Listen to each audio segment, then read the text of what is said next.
आज बांग्लादेश बनाकर इंदिरा गांधी ने जो भूल की है उसका खामियाजा बिहारी कैसे भोग रहा है, ये सब कुछ पता है। बांग्लादेश बना के भूल किया? निश्चित तौर पर। यदि हमने बांग्लादेश बनाना ही था तो हिंदू बांग्लादेश अलग बनाना चाहिए था, मुसलमान बांग्लादेश अलग बनाना चाहिए था। योगी बाबा पे आपके कुछ कमेंट्स आए, अगर आप कॉन्टेक्स्ट समझाएं कि दिल्ली में जगह खाली नहीं है। मुझे तो अभी 15-20 साल तक जो है मोदी ही नजर आ रहे हैं। यदि मोदी जी हमारे नेता नहीं है तो भारतीय जनता पार्टी 150 सीट भी नहीं। 2029 चुनाव भी भारतीय जनता पार्टी की मजबूरी है कि मोदी जी के नेतृत्व में ही लड़ना पड़ेगा। जब मोहन भागवत जी कहते हैं कि 75 पे रिटायर होना चाहिए, आज मोदी जी को आवश्यकता नहीं है, आज भारतीय जनता पार्टी को आवश्यकता है। और सहमत हो या असहमत हो, पॉलिटिकल पार्टी जो है वो पर्सनालिटी कल्ट के आधार पर। जो राष्ट्रीय अध्यक्ष क्यों नहीं आप चुन पाए अभी तक? 1 साल से बात चल रही है, कभी इनका नाम कभी उनका नाम, कंसेंसस नहीं बन रहा। आरएसएस जो है वो कोई और नाम देना चाहता है। नहीं, समस्याएं बहुत थी। देखिए क्या है कि क्या जरूरत थी निशिकांत जी ये कहने की कि पटक पटक के मारेंगे? राज ठाकरे और उद्धव ठाकरे कोई बड़े लाट साहब नहीं है। मैं सांसद हूँ, कानून अपने हाथ में नहीं लेता, लेकिन जब कभी भी ये बाहर जाएंगे तो वहाँ की पब्लिक जो है जिस किसी भी राज्य में जाएंगे पटक पटक के मारेंगे। एक आपका ट्वीट आया था जिसमें आपने कहा कि ऑपरेशन ब्लू स्टार ब्रिटिश की हेल्प से हुआ, ब्रिटिश सोल्जर्स वहाँ थे। जिस वक्त ऑपरेशन ब्लू स्टार हुआ उस वक्त ब्रिटेन के डिफेंस के अफसर अमृतसर में मौजूद थे, अपने देश के नागरिकों को मारने के लिए। हम विदेशियों का सहारा लेंगे। आपका बड़ा आजकल लव हेट रिलेशनशिप चल रहा है। पार्लियामेंट में मेरी दीदी मेरे कुछ बड़े करीबी मित्र हैं, पारिवारिक मित्र हैं, तो उसमें ओवैसी भी है और आज से नहीं है, वर्षों से। This episode is powered by easemytrip.com. Namaste, Jai Hind. You're watching or listening to another edition of the ENA podcast with Smita Prakash. My guest today is the MP from Jharkhand who warned Marathi supremacists patak patak ke marenge, that even got the Maharashtra Chief Minister Devendra Fadnavis to issue a statement that this was totally unnecessary. But Nishikant Dubey, BJP Lok Sabha MP from Godda, Jharkhand, is never one to be curbed, regardless of who gets offended. His battles in Parliament are legendary, his language bordering on unparliamentary at times. But since 2009, he's been in Parliament, getting re-elected every time from Godda. From GDP to judiciary, nobody is spared from the lashing tongue of Nishikant Dubey. He's the chairman of the Standing Committee on Communications and IT. I'm joined in this conversation with my colleague Naveen Kapoor. Nishikant ji, thank you so much. धन्यवाद आप podcast में आए। तो नवीन कपूर भी पूछेंगे कुछ सवाल, मैं भी पूछूंगी। नमस्ते। तो पहले तो हम स्टार्ट करते हैं आपके ट्वीट से। रोज कोई नया बवाल होता है। आज का जो है आपका ट्वीट, आपने लिखा है कि राहुल गांधी जी और कांग्रेस के परिवार का अमेरिका के साथ सरेंडर। नेहरू जी ने 1963 में हमारे ओडिशा का चरबटिया एयरपोर्ट अमेरिका को दे दिया। गुलामी और देश बेचने तोड़ने की मानसिकता ने हमें पाकिस्तान की तरह अमेरिका के सामने खड़ा कर दिया। ये काला अध्याय मन विचलित भी है और व्यथित भी है। This is the English translation that we have for our viewers and listeners who want to see it. तो ये बताइए ये कौन सा एयरपोर्ट था और ये दस्तावेज आपके पास आए कैसे, इतने पुराने? नहीं, ये दस्तावेज ऐसे नहीं है कि एक्सक्लूसिव दस्तावेज है। ये दस्तावेज जो है डी क्लासिफाइड डॉक्यूमेंट है जी, जो यदि थोड़ी कोशिश करें तो आपको मिल जाएगा। और मुझे पढ़ने की आदत है। मैंने मैक्सिमम जो है कोलंबिया यूनिवर्सिटी हो, येल यूनिवर्सिटी हो, सभी के सब्सक्रिप्शन ले रखे हैं। अच्छा। तो रात में जब मैं सोने के लिए जाता हूँ तो फिर मैं उसी तरह के रिसर्च में जो है, और ये सारी रिसर्च मेरी खुद की व्यक्तिगत है जी। मेरे पास कोई रिसर्च की टीम नहीं। चाहे पार्लियामेंट में मैं भाषण दे रहा हूँ, चाहे मैं ट्वीट कर रहा हूँ या कहीं कुछ बोल रहा हूँ, तो वो मेरी अपनी खुद की रिसर्च है। इसलिए मुझे कॉन्फिडेंस है उस रिसर्च पर कि मैं सही बोल रहा हूँ या मैं गलत बोल रहा हूँ। तो आज जो मैंने किया ये बड़ा इम्पोर्टेंट है। आप ये समझें कि 47 में हम आज़ाद हो गए और 47 के बाद जिंदगी भर, मतलब बचपन से हम भी पढ़ते रहे, आप लोग भी पढ़ते रहे, कि हमने ये डिसाइड किया कि ना हम रूस के साथ हैं ना हम अमेरिका के साथ हैं। हमने नैम बनाया, नॉन अलाइंड मूवमेंट जो है वो चालू हुआ। और उसका आपको पता है कि बांडुंग सम्मेलन हुआ 60 में, तो बहुत बड़ा एक नैम कंट्रीज का जो है एक सम्मेलन हमने स्टार्ट कर दिया, गुटनिरपेक्ष देशों का। इसके बाद अमेरिका को ये एयरपोर्ट दे देना 1963 में, और उसके पहले का जो क्लिप है, यदि आप देखेंगे तो राष्ट्रपति केनेडी और जो हमारे राष्ट्रपति थे डॉक्टर राधाकृष्णन, 1963 में दोनों की मीटिंग के बाद ये तय हुआ कि हम चरबटिया उड़ीसा का दे देंगे। और उसमें और भी जो अलार्मिंग है, जो मैंने नहीं लिखी, जानबूझकर नहीं लिखी, कि इसके बाद भी हम लगातार ये कहते रहे कि 71 के वार में जो है मुझे सोवियत रूस ने साथ दिया, रूस जो है भाई है। और आज तक का जो इतिहास है, रूस ने ऐसा कोई काम नहीं किया जिससे ये कहा जाए कि रूस हमारा भाई नहीं है। तो हम यही पढ़ते रहे। लेकिन उसमें जो इम्पोर्टेंट है कि वो चरबटिया का जो एयरपोर्ट है, चाइना के साथ साथ हमने सोवियत रूस पर भी सर्विलेंस करने के लिए अमेरिका को अधिकार दे दिया। तो ये जो ड्युअलिज्म है, और अपना एयरपोर्ट, अपना एयरबेस सार्वभौमिक राष्ट्र यदि दे देता है, तो पाकिस्तान में और हम में क्या फ़र्क है? कुवैत और मेरे में क्या फ़र्क है? हम तो यही कहते हैं ना कि उनके जो अमेरिका के जो एयरबेस हैं या जगह है, उन्होंने बना रखा है। हम तो रिफ्यूलिंग के लिए भी परमिशन नहीं दे रहे थे अमेरिका को। याद है आपको, जब वाजपेयी जी प्रधानमंत्री थे तो पार्लियामेंट में बवाल उठा था कि गल्फ वॉर के टाइम में कि हम अमेरिका के जो जहाज़ हैं उन्हें रिफ्यूलिंग भी नहीं अलाउ करेंगे, क्योंकि कैसे कर सकते हैं, हमने कभी अपने एयरबेसेस दिए नहीं हैं अमेरिका को। यहाँ तो एयरपोर्ट ही दे दिया था। यहाँ तो एयरपोर्ट ही दे दिया ना, एयरबेस ही दे दिया ना। यही तो सबसे इम्पोर्टेंट है। और इसके बाद यदि आपको नहीं लगता है कि अमेरिका के आगे सरेंडर करें, और जनता के सामने यदि मैं ये नहीं बताऊं, तो क्या करूं? निशिकांत जी, ये मैं देख रहा हूँ आपकी रिसर्च तो काफ़ी बड़ी डाइवर्सिटाइल है, लेकिन सिर्फ गांधीज को लेके, नेहरूज को लेके ज़्यादा स्पेसिफिक है। और मैं एक चीज़ पूछ सकता हूँ कि आप बार बार सरेंडर का वर्ड यूज़ करते हैं, क्या ये एक रिवेंज सीरीज चल रही है? क्योंकि राहुल गांधी ने बोला कि मोदी साहब ने सरेंडर कर दिया, उसके बाद से मैं देख रहा हूँ आपके सीरीज और ट्वीट्स आ रहे हैं, तो क्या ये एक रिवेंज सीरीज चल रही है क्या ये? नहीं, जब हम सत्ता में आए ना 2014 में, जब माननीय मोदी जी इस देश के प्रधानमंत्री बने, हमारे साथ क्या मजबूरी है कि हम सोशल मीडिया के ज़माने में जो है सत्ता में, भारतीय जनता पार्टी क्या कर रही है, हमारी सरकार क्या कर रही है, मोदी जी क्या कर रहे हैं, वो स्क्रूटनी में है। 2014 के पहले क्या हुआ, ये स्क्रूटनी में है ही नहीं, सोशल मीडिया था ही नहीं। और 2014 के बाद चूंकि हम ही सरकार के पार्ट हैं, तो सारे लोग हमारे ऊपर क्वेश्चन करते हैं। उनको इतिहास पता ही नहीं है कि भारत किस तरह से गुलामी की मानसिकता में था। और 2014 में माननीय मोदी जी ने सत्ता में आने के बाद, भारतीय जनता पार्टी की सत्ता आने के बाद, किस तरह से हमने इस देश को आगे बढ़ाया है। आज चौथी अर्थव्यवस्था है हम, और तीसरी अर्थव्यवस्था हम। 27 तो बहुत बड़ा समय है, मुझे लगता है कहीं 2026 के अंत होते होते नहीं हो जाए। तो ये जो स्क्रूटनी है, इस स्क्रूटनी में जनता को जानने का अधिकार है। जब हम सत्ता में आए तो उस वक्त जो एज ग्रुप था, जो वोटर का एज ग्रुप है, जो कि हमको वोट करता है, वो 7-8 साल के बच्चे थे। तो 7-8 साल के बच्चे को तो 2014 के पहले का कुछ नहीं पता है। तो मैं उनके जानकारी के लिए ये सारे चीज़ें दे रहा हूँ। और कांग्रेस तो मरी हुई पार्टी, उससे क्या रिवेंज लेना। और ये तो कमेंट्री भी है कि तब की मीडिया इसको उजागर नहीं कर रही थी, जिसको ट्रेडिशनल मीडिया कहते हैं। उन्होंने ये शायद डाला नहीं, और इतने वर्षों के बाद अब ये बाहर निकल रहा है। देखिए, मैंने, अगर ये डिक्लासिफाइड है तो ट्रेडिशनल मीडिया को तो चलाना चाहिए था, अमेरिका के मीडिया को और भारत के मीडिया को। हम सब इसमें जिम्मेदार हैं शायद। देखिए, एक हमने CIA का ही डॉक्यूमेंट रिलीज किया था, रशिया वाला। उसमें कांग्रेस के नेताओं के बारे में हमने कहा था, और उसमें विशेष तौर पर जो उस वक्त के प्रिंट मीडिया थे, क्योंकि इलेक्ट्रॉनिक मीडिया का जमाना था नहीं। और मैंने 85-86 की बात की। आप समझिए 16,000 आर्टिकल सोवियत रूस छपवा रहा है, जो उस वक्त आप ही की तरह, NI की तरह जो दूसरी एजेंसी थी, वो किस तरह से उसका एडिटोरियल पर कब्जा था सोवियत रूस का। ये सारी बातें जो है डॉक्यूमेंटेड हैं। तो जो गोदी मीडिया जिसको कहते हैं, ये भी लोगों को जानने का सवाल है। और ये सारे डॉक्यूमेंट जो मैं कह रहा हूँ, ये 2010 में डिक्लासीफाई हो गए, 11 में हो गए, 2009 में डिक्लासीफाई हो गए, 2013 में हो गए।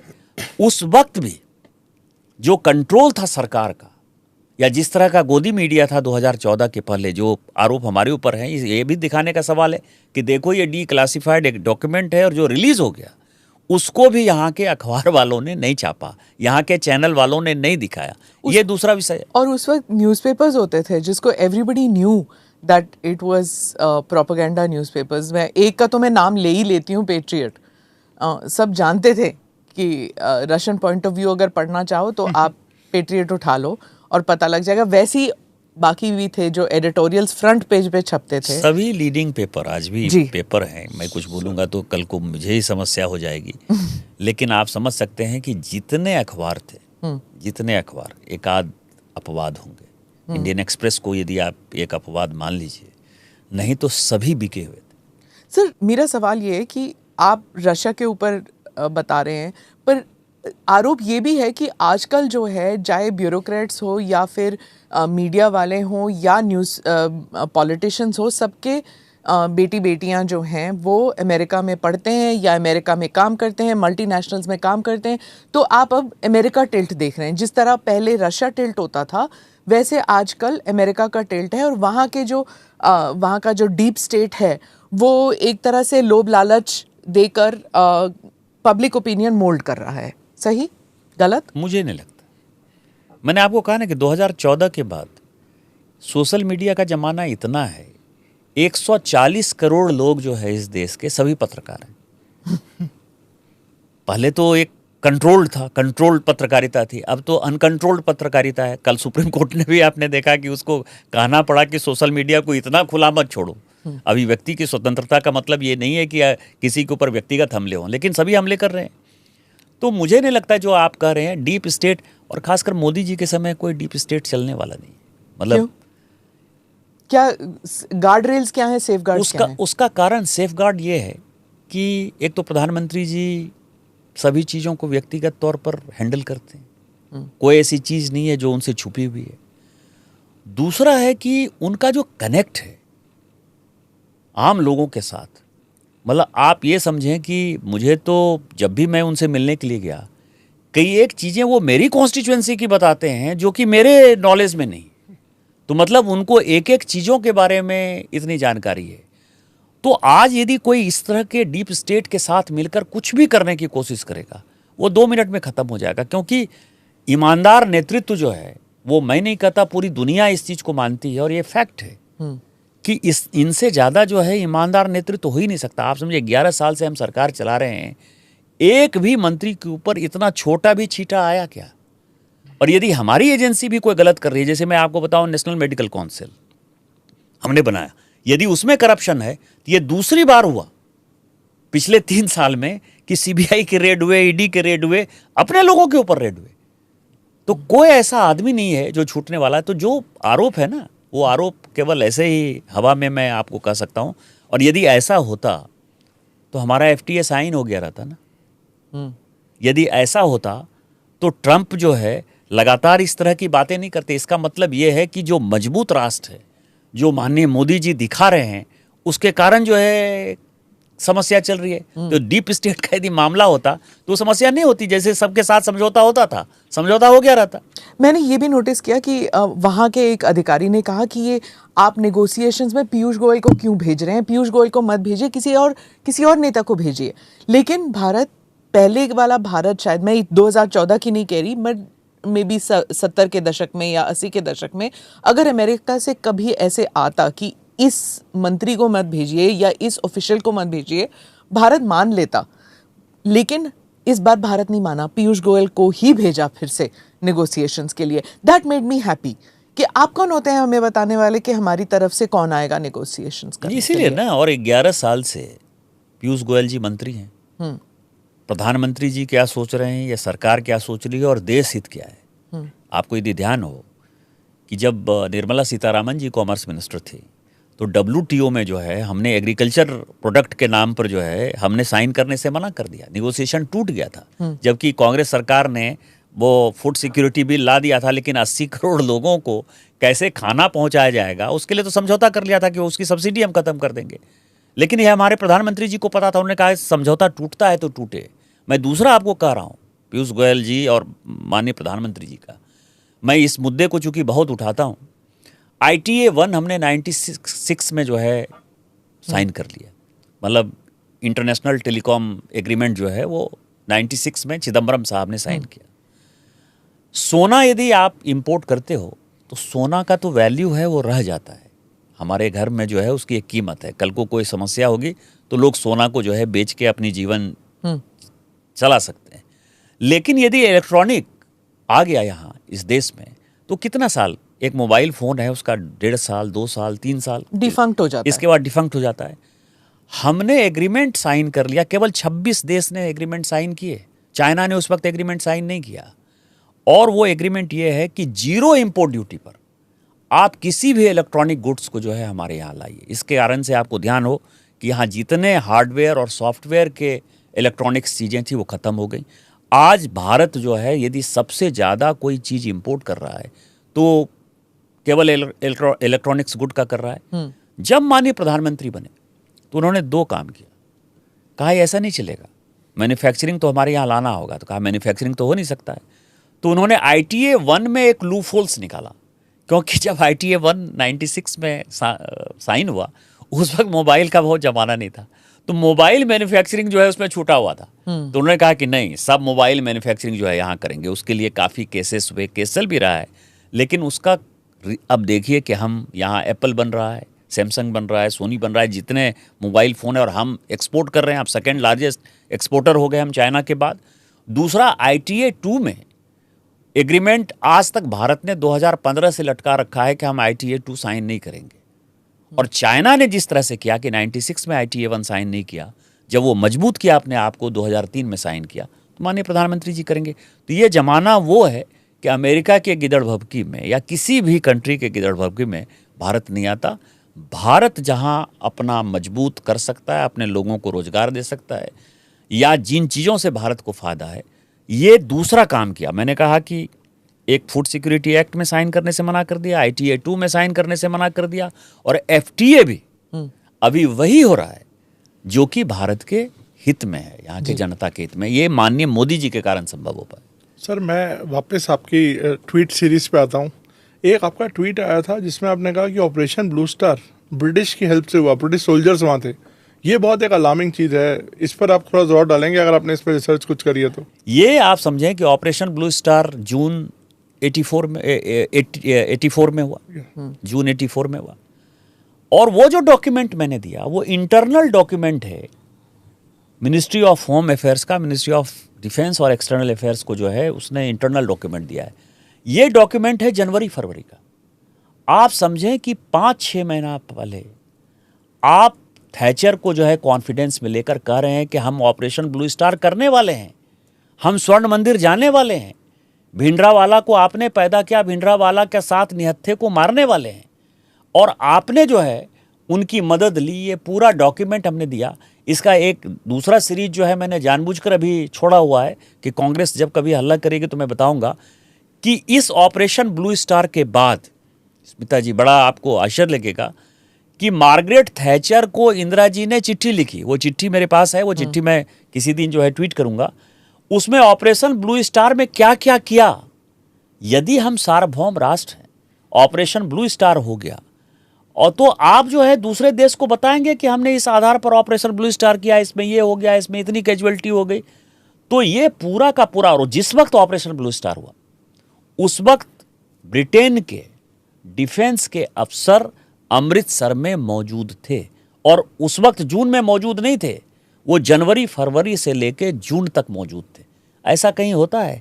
अपने देश के नागरिक, और सबसे जो महत्वपूर्ण जो है सिखों के लिए स्वर्ण मंदिर से ज़्यादा प्रतिष्ठित जो है, या ऐतिहासिक, सांस्कृतिक या धार्मिक जो है कोई जगह नहीं है, आपने वहाँ जो है तोप चलवा दिया साहब, आपने निहत्थे को मार दिया साहब, और अपने से नहीं मारा, आप जो है दूसरे देश के सेना को बुलाकर मरवाते हैं। तो यही मैंने कहा था, और इससे ज़्यादा दुर्भाग्यपूर्ण घटना हो नहीं सकती। उसमें आई रिमेंबर दिस, क्योंकि वो 2018 में वो रिलीज़ हुई थी वो डॉक्यूमेंट्स। तो उस time there was a lot of tension in Britain also कि अगर हम ये रिलीज़ करेंगे तो, क्योंकि उनके यहाँ भी सिख पॉपुलेशन काफ़ी है, कि क्या वहाँ की जो सरकार थी वो were they hand in glove with Indira Gandhi. तो उस वक्त आया था क्लैरिफिकेशन कि हमें बताया गया था, हमसे पूछा नहीं गया था, ना हमने मदद की थी। इंदिरा गांधी ने इन्फॉर्म किया था, कोई इंटेलिजेंस कोऑपरेशन हुआ नहीं था, इन्फॉर्मेशन दिया गया था। नहीं, आप मेरा ट्वीट देखिए ना, वो ट्वीट जो मैंने किया है उस ट्वीट में वो एक पेज जो मिनिस्ट्री ऑफ होम अफेयर्स ने वहाँ के डिफेंस और एक्सटर्नल अफेयर्स मिनिस्ट्री को लिखा है, उसने साफ लिखा है, उसने कमेटी को साफ लिखा है कि हमसे मदद मांगी गई थी, हमारे लोग गए थे और हमने उनको कोऑपरेट किया है। पर इसमें कोई खराब बात है कि अगर इंटेलिजेंस कोऑपरेशन हुई है, उसके बाद जो ऑपरेशन इंदिरा गांधी ने किया था, तोप तो भेजे नहीं थे मार्गरेट थैचर ने, वो डिफेंस जो किया था, वो जो ऑपरेशन हुआ था ब्लू स्टार, वो तो टोटली इंडिजिनियस था ना, वो तो टोटली इंदिरा गांधी का था। उसमें ब्रिटेन का तो कोई कोऑपरेशन नहीं था। इंटेलिजेंस कोऑपरेशन में कोई खराब बात तो नहीं, जैसे पूरी 2611 में अमेरिका के साथ हमने किया। पूरी स्ट्रेटेजी बनाई थी। देखिए क्या है, दोनों घटना को आप अलग अलग ये कह सकते हैं। यदि हम चीन के खिलाफ लड़ाई लेने के लिए किसी का कोऑपरेशन लेते हैं, जैसे हमने 71 के वार में इजराइल का फुल फ्लेज सपोर्ट लिया, रूस का फुल फ्लेज सपोर्ट लिया, उसमें क्या परेशानी है? लेकिन अपने देश के नागरिकों को मारने के लिए हम विदेशियों का सहारा लेंगे? ये किस तरह का सोशलिस्ट कंट्री है, किस तरह का सेकुलर कंट्री है? और उसमें भी भिंडरावाले को आप पैदा करके, जो सिखों का सबसे महत्वपूर्ण धार्मिक स्थल है स्वर्ण मंदिर, जहाँ की केवल सिख नहीं हमारी भी आस्था है, हमारे परिवार के लोग भी 2-3 महीने में स्वर्ण मंदिर में माथा टेकने के लिए जाते रहते हैं, जो इतना महत्वपूर्ण जगह है, वहाँ आप तोप चलवा दो, वहाँ आप ब्रिटेन का साथ ले लो। ये इम्पॉर्टेंट नहीं है, ये घटिया बात नहीं है, ये घटिया मानसिकता नहीं है। या आपको अपने इंटेलिजेंस के ऊपर, अपनी सेना के ऊपर या पुलिस के ऊपर भरोसा नहीं है, और जब भरोसा नहीं है तो आप किस तरह की सरकार चला रहे हो? और ये घटना जो है 84 की है, देश आज़ाद हुआ 1947 में। इसका मतलब कि आज़ादी के 50 साल के आसपास भी हम इस तरह के सिस्टम यदि पैदा नहीं कर पाए अपने इंटरनल प्रॉब्लम को सॉर्ट आउट करने के लिए, तो फिर किस तरह की सरकार चला पाया? आपको याद है कि ये 84 की घटना है, जब ये हुआ था, जब मोरारजी भाई जो जनता दल के, जब वो थे प्रधानमंत्री, तो उन्होंने रिसर्च एंड एनालिसिस विंग को बंद कर दिया था। वो कांग्रेस की सरकार तो नहीं थी ना, वो तो आपकी जो ओरिजिनल पार्टी थी जनता पार्टी, उन्होंने किया था। तो इंटेलिजेंस को सबसे बड़ा धक्का नॉन कांग्रेस पार्टी ने दिया ना। देखिए, जहाँ तक मोरारजी भाई का सवाल है, मोरारजी भाई कंप्लीट कांग्रेस के प्रोडक्ट थे। निर्मला सीतारामन जी के पहले, अब तो निर्मला सीतारामन जी शायद वो रिकॉर्ड तोड़ेंगे कि कौन वित्त मंत्री कितनी बार बजट पेश किया, लेकिन उसके पहले का रिकॉर्ड मोरारजी भाई के नाम से ही था कि कांग्रेस के वित्त मंत्री के तौर पर उन्होंने सबसे ज़्यादा बजट जो है पास किया। उनकी व्यक्तिगत लड़ाई थी इंदिरा जी के लिए। उस वक्त के जो माहौल थे, जो इंदिरा परिवार ने जिस तरह से गांधी परिवार ने कर रखा था, जैसे आपने मीडिया कंट्रोल था, बिजनेसमैन कंट्रोल था, लाइसेंस परमिट कोटा राज था, उसको समाप्त करने के लिए जो है दुश्मन का दुश्मन दोस्त बनाना था। तो मोरारजी भाई को हमने साथ दिया, इसलिए मोरारजी भाई को हम कोई डिफेंड करने नहीं आए, हमारी आइडियोलॉजी के आदमी नहीं थे। ठीक है, let's come back to today's India. एक और जो आपका जो ट्वीट काफ़ी वायरल हुआ मराठी स्पीकर्स के ऊपर, क्या ज़रूरत थी निशिकांत जी ये कहने की कि पटक पटक के मारेंगे? देखिए, मैं देवेंद्र फडणवीस भी बहुत ही नाराज हो गए थे। काफी एम्बैरेसमेंट भी हुई आपकी लीडरशिप को भी वहाँ पे, वो जो देखने को मिला। मतलब किस बात की परेशानी हुई? देखिए, मैंने दूसरे दिन भी क्लैरिफाई किया और आज फिर मैं बता रहा हूँ, और फिर मैं बता रहा हूँ कि मैं अपने बात पर कायम हूँ। ये जो देश है, ये देश भाषाओं का एक समुच्चय है, व्यक्तियों का समुच्चय है, अनेकता में एकता है, और सभी को अपने अपने रीजन से प्यार है। मराठी भाषा के गौरवशाली इतिहास और अस्तित्व पर कोई क्वेश्चन मार्क कर ही नहीं सकता। मराठी का हम सम्मान करते हैं, मराठाओं का सम्मान करते हैं। शिवाजी महाराज को मुसलमानों ने धोखा दिया, हमने नहीं धोखा दिया। मराठा सेना के जो है कई एक लोग उत्तर प्रदेश में आके बस गए। गोविंद वल्लभ पंत साहब जो है यहाँ के यदि मुख्यमंत्री बने तो मराठा थे। मैं जहाँ से सांसद हूँ गोड्डा से, उसका जो एक पार्ट है देवघर, उसमें एक नहीं 3 बार मराठा को जो है हमने सांसद बनाया। मधुली मिया जी 3 बार वहाँ के सांसद बने। ये बिहार की खासियत है। जॉर्ज फर्नांडिस भी आ जाते हैं, मधुलिमाई भी आ जाते हैं, आचार्य कृपलानी। आचार्य कृपलानी, हाँ। मतलब आप ये समझिए वहीं पढ़ाए, वहीं वो वहाँ के सांसद बने, वहीं से कांग्रेस के अध्यक्ष बने वो। तो बिहार एक ऐसा जगह है जो वो मैं नहीं बोलता, बिहारी हमेशा हम बोलते हैं, उसको लगता है ये देश हमारा है। ये उसकी कमजोरी भी है, ये उसकी मजबूती है। तो मराठा कि ये कहने की क्या जरूरत थी, अगर यूनाइटिंग फैक्टर है तो फिर who is the dog who is the tiger? मैं यही बात कर रहा हूँ, मैं उसी पर आ रहा हूँ। तो ये महाराष्ट्र देश के बाहर नहीं है। पहली बार राज ठाकरे और उद्धव ठाकरे से पता चलता है कि महाराष्ट्र जो है वो हिंदुस्तान का पार्ट नहीं है। हिंदुस्तान का यदि पार्ट है तो कोई कहीं जाके बस सकता है। पूरे देश में मारवाड़ी है। ये सभी तो राजस्थान से गए ना। किसी ने मारवाड़ी को भगाया क्या? उसको सम्मान दिया। उसका इस देश की इकोनॉमी में बड़ा योगदान है। तो चाहे राजस्थानी हो, कन्नड़ हो, तमिल हो, तेलुगु हो, मलयालम हो, जैसे सभी भाषाओं से उन लोगों को प्यार है, वैसे ही बिहार और उत्तर प्रदेश, झारखंड, मध्य प्रदेश, मतलब मानिए ना मानिए, उसकी रीजनल लैंग्वेज आप हिंदी मान लीजिए। आप यदि राष्ट्रभाषा नहीं मानने को तैयार हैं, आपको यदि अंग्रेजों की अंग्रेजी पसंद है, त्रिभाषा फार्मूला में भी वो अंग्रेजी पढ़ाने में कोई परहेज नहीं है। ब्रिटेन की भाषा हिंदुस्तान में पढ़ाई जाएगी, कुछ नहीं है। लेकिन आपने आंदोलन किया, बहुत अच्छा बात है।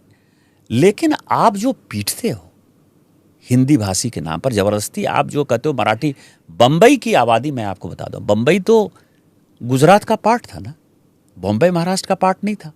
1956 में जब भाषा के आधार पर डिवीजन हुआ तो बॉम्बे जो है महाराष्ट्र का पार्ट बना, बहुत अच्छा हो गया, बन गया।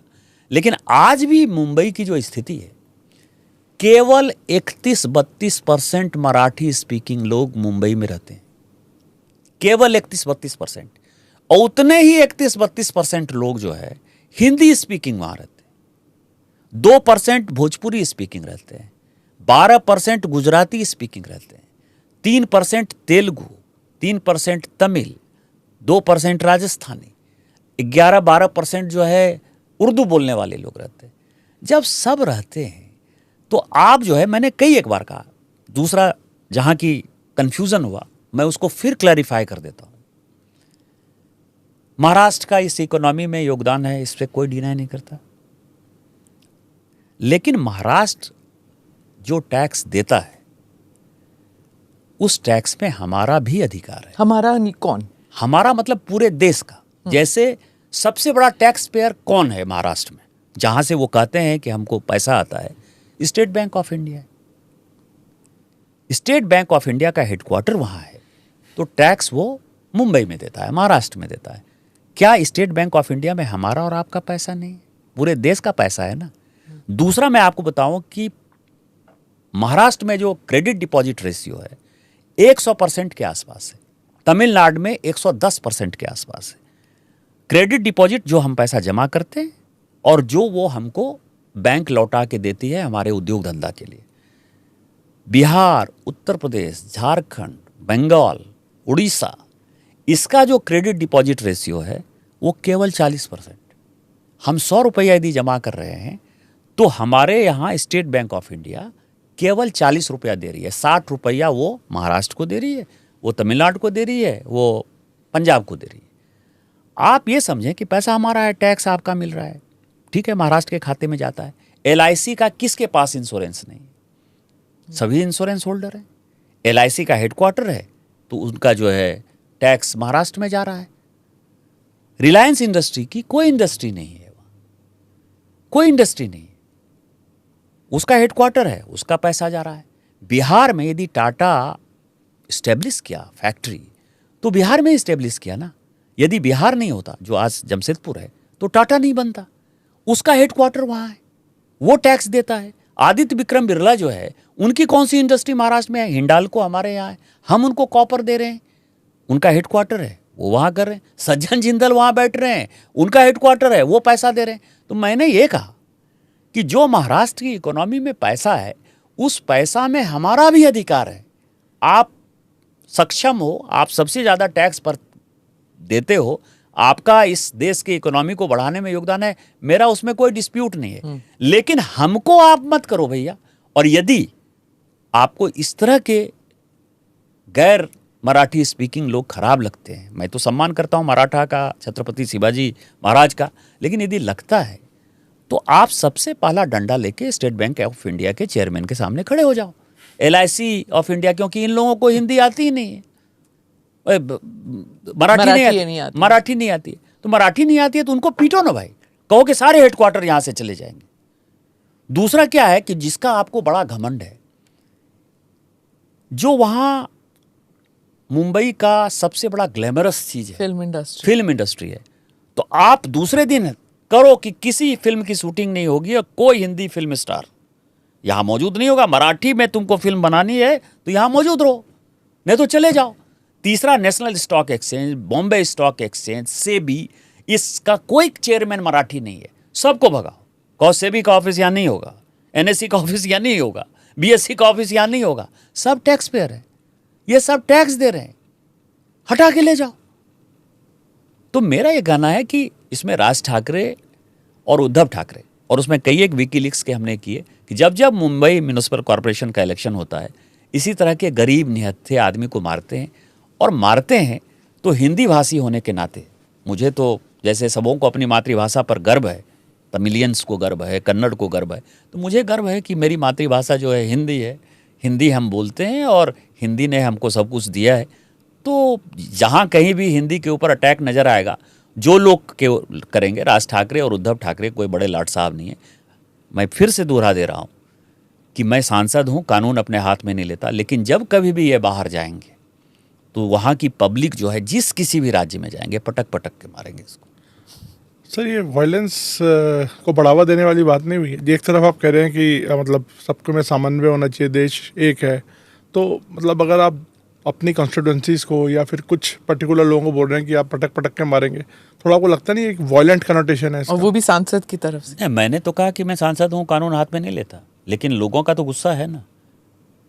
मुझे जनता का पल्स पता है, मैं मोबाइल खुद उठाता हूँ, मुझे पता है ना कि जनता किस चीज़ पर क्या भड़की हुई है। राज ठाकरे और उद्धव ठाकरे, ये मोदी जी का राज है। यहाँ जो है ये इस तरह का गुंडई नहीं चलेगा। आप अपना काम करो, अपनी बातें को मुंबई म्युनिसिपल कॉरपोरेशन में जीत के आओ, जीत के दिखा दो। लेकिन आप जो है ज़बरदस्ती यदि गरीबों को मारोगे तो गरीब रिएक्ट करेगा ना, एक ना एक दिन जो है गरीब रिएक्ट करता है ना, वो गरीब रिएक्ट करेगा। और वो कन्नड़ भी हैं, वो तमिलियन में, मैंने ऐसा नहीं कहा कि उत्तर प्रदेश बिहार आओ, मैंने कहा तमिलनाडु आओ, क्योंकि पहला जो आंदोलन उन्होंने किया वो पहले गुजरातियों के खिलाफ किया, 1956 का जो आंदोलन था, फिर साउथ इंडियंस के खिलाफ किया, और उसके बाद फिर अब हिंदी भाषियों के खिलाफ कर रहा है। तो उनका जो इतिहास है, तो उस इतिहास में जो है सभी लोग उनसे जले भुने हैं, तो जिनको मौका मिलेगा उनको मारेंगे। और जो मैंने कहा कि यदि कोई बहुत बड़ा पावरफुल आदमी होगा तो अपनी बातें कहने के लिए वो दूसरे राज्य में जाएगा ना। अपने घर पर घुसकर बैठकर उनका सिक्योरिटी वापस ले लीजिए ना, उद्धव ठाकरे, राज ठाकरे का। घर से बाहर निकल जाए तो मैं मान जाऊं कि ये बहुत बड़े शेर हैं। बट सर, आपके अलायंस पार्टनर थे एक टाइम पे लोकसभा, ये सेम आइडियोलॉजी थी, सेम लड़ाई, इसी आइडियोलॉजी के कारण तो बाहर निकले ना, इसी आइडियोलॉजी के कारण बाहर निकले। यही लड़ाई। और मेरे ट्वीट का क्या असर है वो आपने देखा होगा कि शिवसेना के नेताओं ने कहना शुरू किया कि MNS के साथ चुनाव नहीं लड़ेंगे, कांग्रेस उनके साथ जो है शेयर नहीं कर रही है प्लेटफॉर्म। तो मैं तो ये मानता हूं कि जो मैंने कहा उस बात को वो लोग भी रियलाइज कर रहे हैं। पर लेकिन भाषा, it's a very sensitive topic कि डॉक्टर मनमोहन सिंह असम के थे लेकिन असमीज बोल नहीं सकते थे। आपके यहाँ भी कई सारे मंत्री हैं जो कई सालों से राज्यसभा उस राज्य से हैं लेकिन भाषा नहीं बोलते वहाँ की। बाकी पार्टियों में भी हैं, प्रियंका गांधी या राहुल गांधी को देख लीजिए, राहुल गांधी केरला से हैं लेकिन मलयालम नहीं बोलते। ऐसे कई सारे लोग हैं जो लोकसभा और राज्यसभा के रूट से आते हैं लेकिन वहाँ के भाषा के दो सेंटेंसेस ही बोले। सुषमा स्वराज को देख लीजिए, वो कर्नाटका से लड़ी थी, वो उन्होंने कन्नड़ा सीख लिया। या फिर स्मृति को देख लीजिए, किसी को भी देख लीजिए, लैंग्वेज एक सीखने में क्या हर्ज है? नहीं, सीखने में कोई परेशानी नहीं है। मैंने कहा सिखाओ, हाँ, किताब दो ना उनको। लेकिन जो मारपीट है, हाँ। मैं कहाँ कहता हूँ कि मुंबई में रहते हो तो तुम मराठी नहीं सीखो। मेरा ही छोटा भाई रहता है, छोटा भाई का दोनों बच्चा जो है वही पढ़ा है स्कूल में, मतलब स्कॉटिश स्कूल में पढ़ा, मतलब जो बेस्ट स्कूल है मुंबई का। लेकिन वो दोनों मराठी लिखते पढ़ते हैं, उनको मराठी आती है। जी जी। मतलब मैं आपको बताऊं कि मेरे परिवार के भी 2 बच्चे ऐसे हैं जो फ्लुएंट है मराठी में। तो मराठी वहां पैदा हुए तो स्वाभाविक है कि मराठी सीखेंगे। उनका कि क्यों बोले ऐसे चाचा जी? नहीं, उनको तो बिहारी प्राइड है ना, वो मराठी जानते हैं, कोई उनको रोकेगा तो वो मराठी बोलेंगे, मराठी में मतलब आप समझे फ्लुएंट है। तो आप कह रहे हैं थोपने नहीं चाहिए किसी चीज को? कि कोई कैसे कोई भी भाषा सम्मानित भाषा है। नहीं, और मार पिटाई ना मार करें। पिटाई नहीं, आप गरीब को क्यों मार पिटाई करते हो? और यदि आपको मराठी, हमेशा होता है कि टैक्सी वाले को, ऑटो वाले को, ये जो ढाबा वाला है उसको, और वो भी सिर्फ चुनाव जब करीब होते हैं तब होता है। And it's not just here, it's happening in Karnataka, it's happening in Tamil Nadu, हर जगह हो रहा है। और फिर वो चुनाव के बाद वो फुस हो जाता है, सब खत्म हो जाता है। अच्छा, तो समस्या ये है। तो निशिकांत जी, आपके एक स्टेटमेंट जब मैं रिसर्च कर रहा था तो मुझे कोई भी ऐसी स्टेटमेंट नहीं मिली जो कंट्रोवर्शियल नहीं थी। आपने एक पूर्व हमारे इलेक्शन कमिश्नर को बोला मुस्लिम कमिश्नर है। क्या मतलब, आप कभी आप मराठी के खिलाफ मोर्चा खोल देते हैं, मुसलमानों के खिलाफ खोल देते हैं, क्या चाहते हैं आप? जब मैं चुनाव लड़ने के लिए गया 2009 में गोड्डा, तो मुसलमान की आबादी जो है 1.5-2 लाख के आसपास। और आज मैं जब आपसे बात कर रहा हूं तो तकरीबन मुझे लगता है कि 4 लाख के आसपास। कितने टाइम में? 10-12 साल में। और ये बढ़े तब जबकि एसवाई कुरैशी साहब जो है इलेक्शन कमिश्नर थे। आज जो SIR हो रहा है बिहार में और जिस तरह के डाटा आ रहे हैं, वो क्या कह रहा है कि बांग्लादेशी हैं, वो दूसरे देश के नागरिक हैं। तो जब दूसरे देश के नागरिक को आप जबरदस्ती वोटर बनाओगे, और जब मैं खुद अपनी समस्या में ग्रसित होऊंगा, जब मैंने देखा कि मिस्टर कुरैशी जब इलेक्शन कमिश्नर हुए तो आप समझिए कि 170% जो है वोटर बढ़े मुसलमानों में, हिंदुओं में वो केवल 12% बढ़े, और जो मुस्लिम बूथ थे उसमें 170% के आसपास एवरेज बढ़े, किसी में 250% भी बढ़े, किसी में 50% भी बढ़े। और अभी भी जो विधानसभा का इलेक्शन हम लोगों ने किया, ये जो राहुल गांधी साहब कहते हैं, आपकी जानकारी के लिए, क्योंकि झारखंड चुनाव विधानसभा के पहले जो है हमारी पार्टी ने जो है कई एक बार इलेक्शन कमीशन को अपना रिप्रेजेंटेशन दिया कि 33 ऐसी विधानसभा है जहां की लोकसभा चुनाव के बाद विधानसभा चुनाव आते आते 50% से लेके 147% तक वोटर बढ़े। वो मैक्सिमम वोटर जो है मुस्लिम इलाकों में बढ़े। तो जब ये होगा तो आप क्या कहोगे? आप मेरे स्थान पर रहकर देखो। नहीं, 2009 से आपने क्या उस वक्त आपने कोई पिटिशन दिया, क्या बोले संसद में कि ऐसे बढ़ रहे हैं यहाँ पे इन इलाकों में? आप मुस्लिम बूथ कह रहे हैं, यानी कि उस एरिया जहाँ पे मुस्लिम बहाल है। हाँ, उस एरिया में अगर आपने क्या कुरैशी जी आपसे मुलाकात की, आपने बात किया, या आपने बात उठाई, आपकी पार्टी ने बात उठाई कि ये सडनली SIR हो गया? 2009 से लेके 2025 तक गूगल में आप सर्च करिए, मैं एक ऐसा आदमी हूंगा जो पिछले 15 साल से कंसिस्टेंट एक बात बोलता कि हमारे यहां बांग्लादेशी घुसपैठियों की संख्या बढ़ रही है, आदिवासी कम हो रहे हैं। जब 1951 की जनगणना हुई, हमारे संथाल परगना के 6 जिले जहां से मैं सांसद हूं, वहां आदिवासियों का पॉपुलेशन 45% था। और 2011 की जो जनगणना है वो ये दिखाता है कि आदिवासियों का पॉपुलेशन केवल और केवल 26%। कहाँ चले गए वो? वही कह कन्वर्ट हो गए? वही कह रहा हूं। और मुसलमान का जो पॉपुलेशन था वो 9% था, आज मुसलमान का पॉपुलेशन 24%। पूरे देश भर में मुसलमान 4% बढ़े। संथाल परगना में मुसलमान, जहाँ की न रोजगार है न पीने का पानी है, जहाँ के लोग विस्थापन और पलायन के शिकार हैं, वहाँ 15% के हिसाब से बढ़े। और ये मैं नहीं कह रहा हूँ, सुप्रीम कोर्ट में केंद्र सरकार ने जो हलफनामा दिया है, मैं उसकी बात कर रहा हूँ। और 2009 से कोई ऐसा सेशन नहीं है 2025 तक जबकि ये बातें मैंने नहीं उठाई। फिर 11 साल तो आपकी सरकार थी, तो आपने कुछ किया क्यों नहीं? हमारी सरकार ने NRC के लिए, जब वहाँ राज्य में सरकार, देखिए क्या है कि NRC और ये सब एक ऐसे विषय हैं जिसमें राज्य सरकार का समर्थन आपको जरूरी है। 2014 से 19 तक हमारी सरकार थी, और 14 से 19 तक NRC के लिए एक कागज बना के कि हमारे कितने जमीन को कब्जा कर लिया, कितने आदिवासी लैंड जो है आज बांग्लादेशी घुसपैठियों के पास हैं, ये सारे कागज बनाने में जो है 2 साल 2.5 साल लगा। और फिर भारतीय जनता पार्टी की सरकार ने एनआरसी के लिए यहाँ भेजा। लेकिन तब तक हमारी सरकार बदल गई 2019 में, और उस सरकार ने कहा कि जैसे प्रत्येक राज्य सरकार ने, आपको ध्यान हो, कहा कि सीबीआई का कंसेंट चाहिए यदि आपको केसेस करने हैं, मतलब राज्य सरकार का कंसेंट चाहिए। उसी तरह एनआरसी में भी स्टेट गवर्नमेंट का कंसेंट चाहिए। उन्होंने मना कर दिया। हाई कोर्ट से लेकर सुप्रीम कोर्ट तक झारखंड की सरकार हमसे लड़ रही है। ये जो मैं आपको कह रहा हूं कि हलफनामा दिया, इस हलफनामा के बाद भी राज्य सरकार तैयार नहीं है, क्योंकि वोट बैंक की पॉलिटिक्स है। हम कर क्या सकते हैं? सीमांचल एरिया में है, सीमांचल एरिया में रोहिंग्या घुस गए या फिर बांग्लादेशी घुस गए। झारखंड अलग है। बिहार में तो आपकी सरकार थी, नीतीश बाबू के साथ आपकी सरकार थी, वहां पे क्यों नहीं? हर जगह आप बुलडोजर चलाते हैं, रोहिंग्या को उठा उठा के पटक के बोट में डाल देते हैं और भेज देते हैं। यहाँ पे क्यों नहीं? यहाँ नाव नहीं थे क्या? नहीं, यहाँ तो अभी जो SIR हो रहा है उसको उसी तरह का एक्सरसाइज आप मानिए।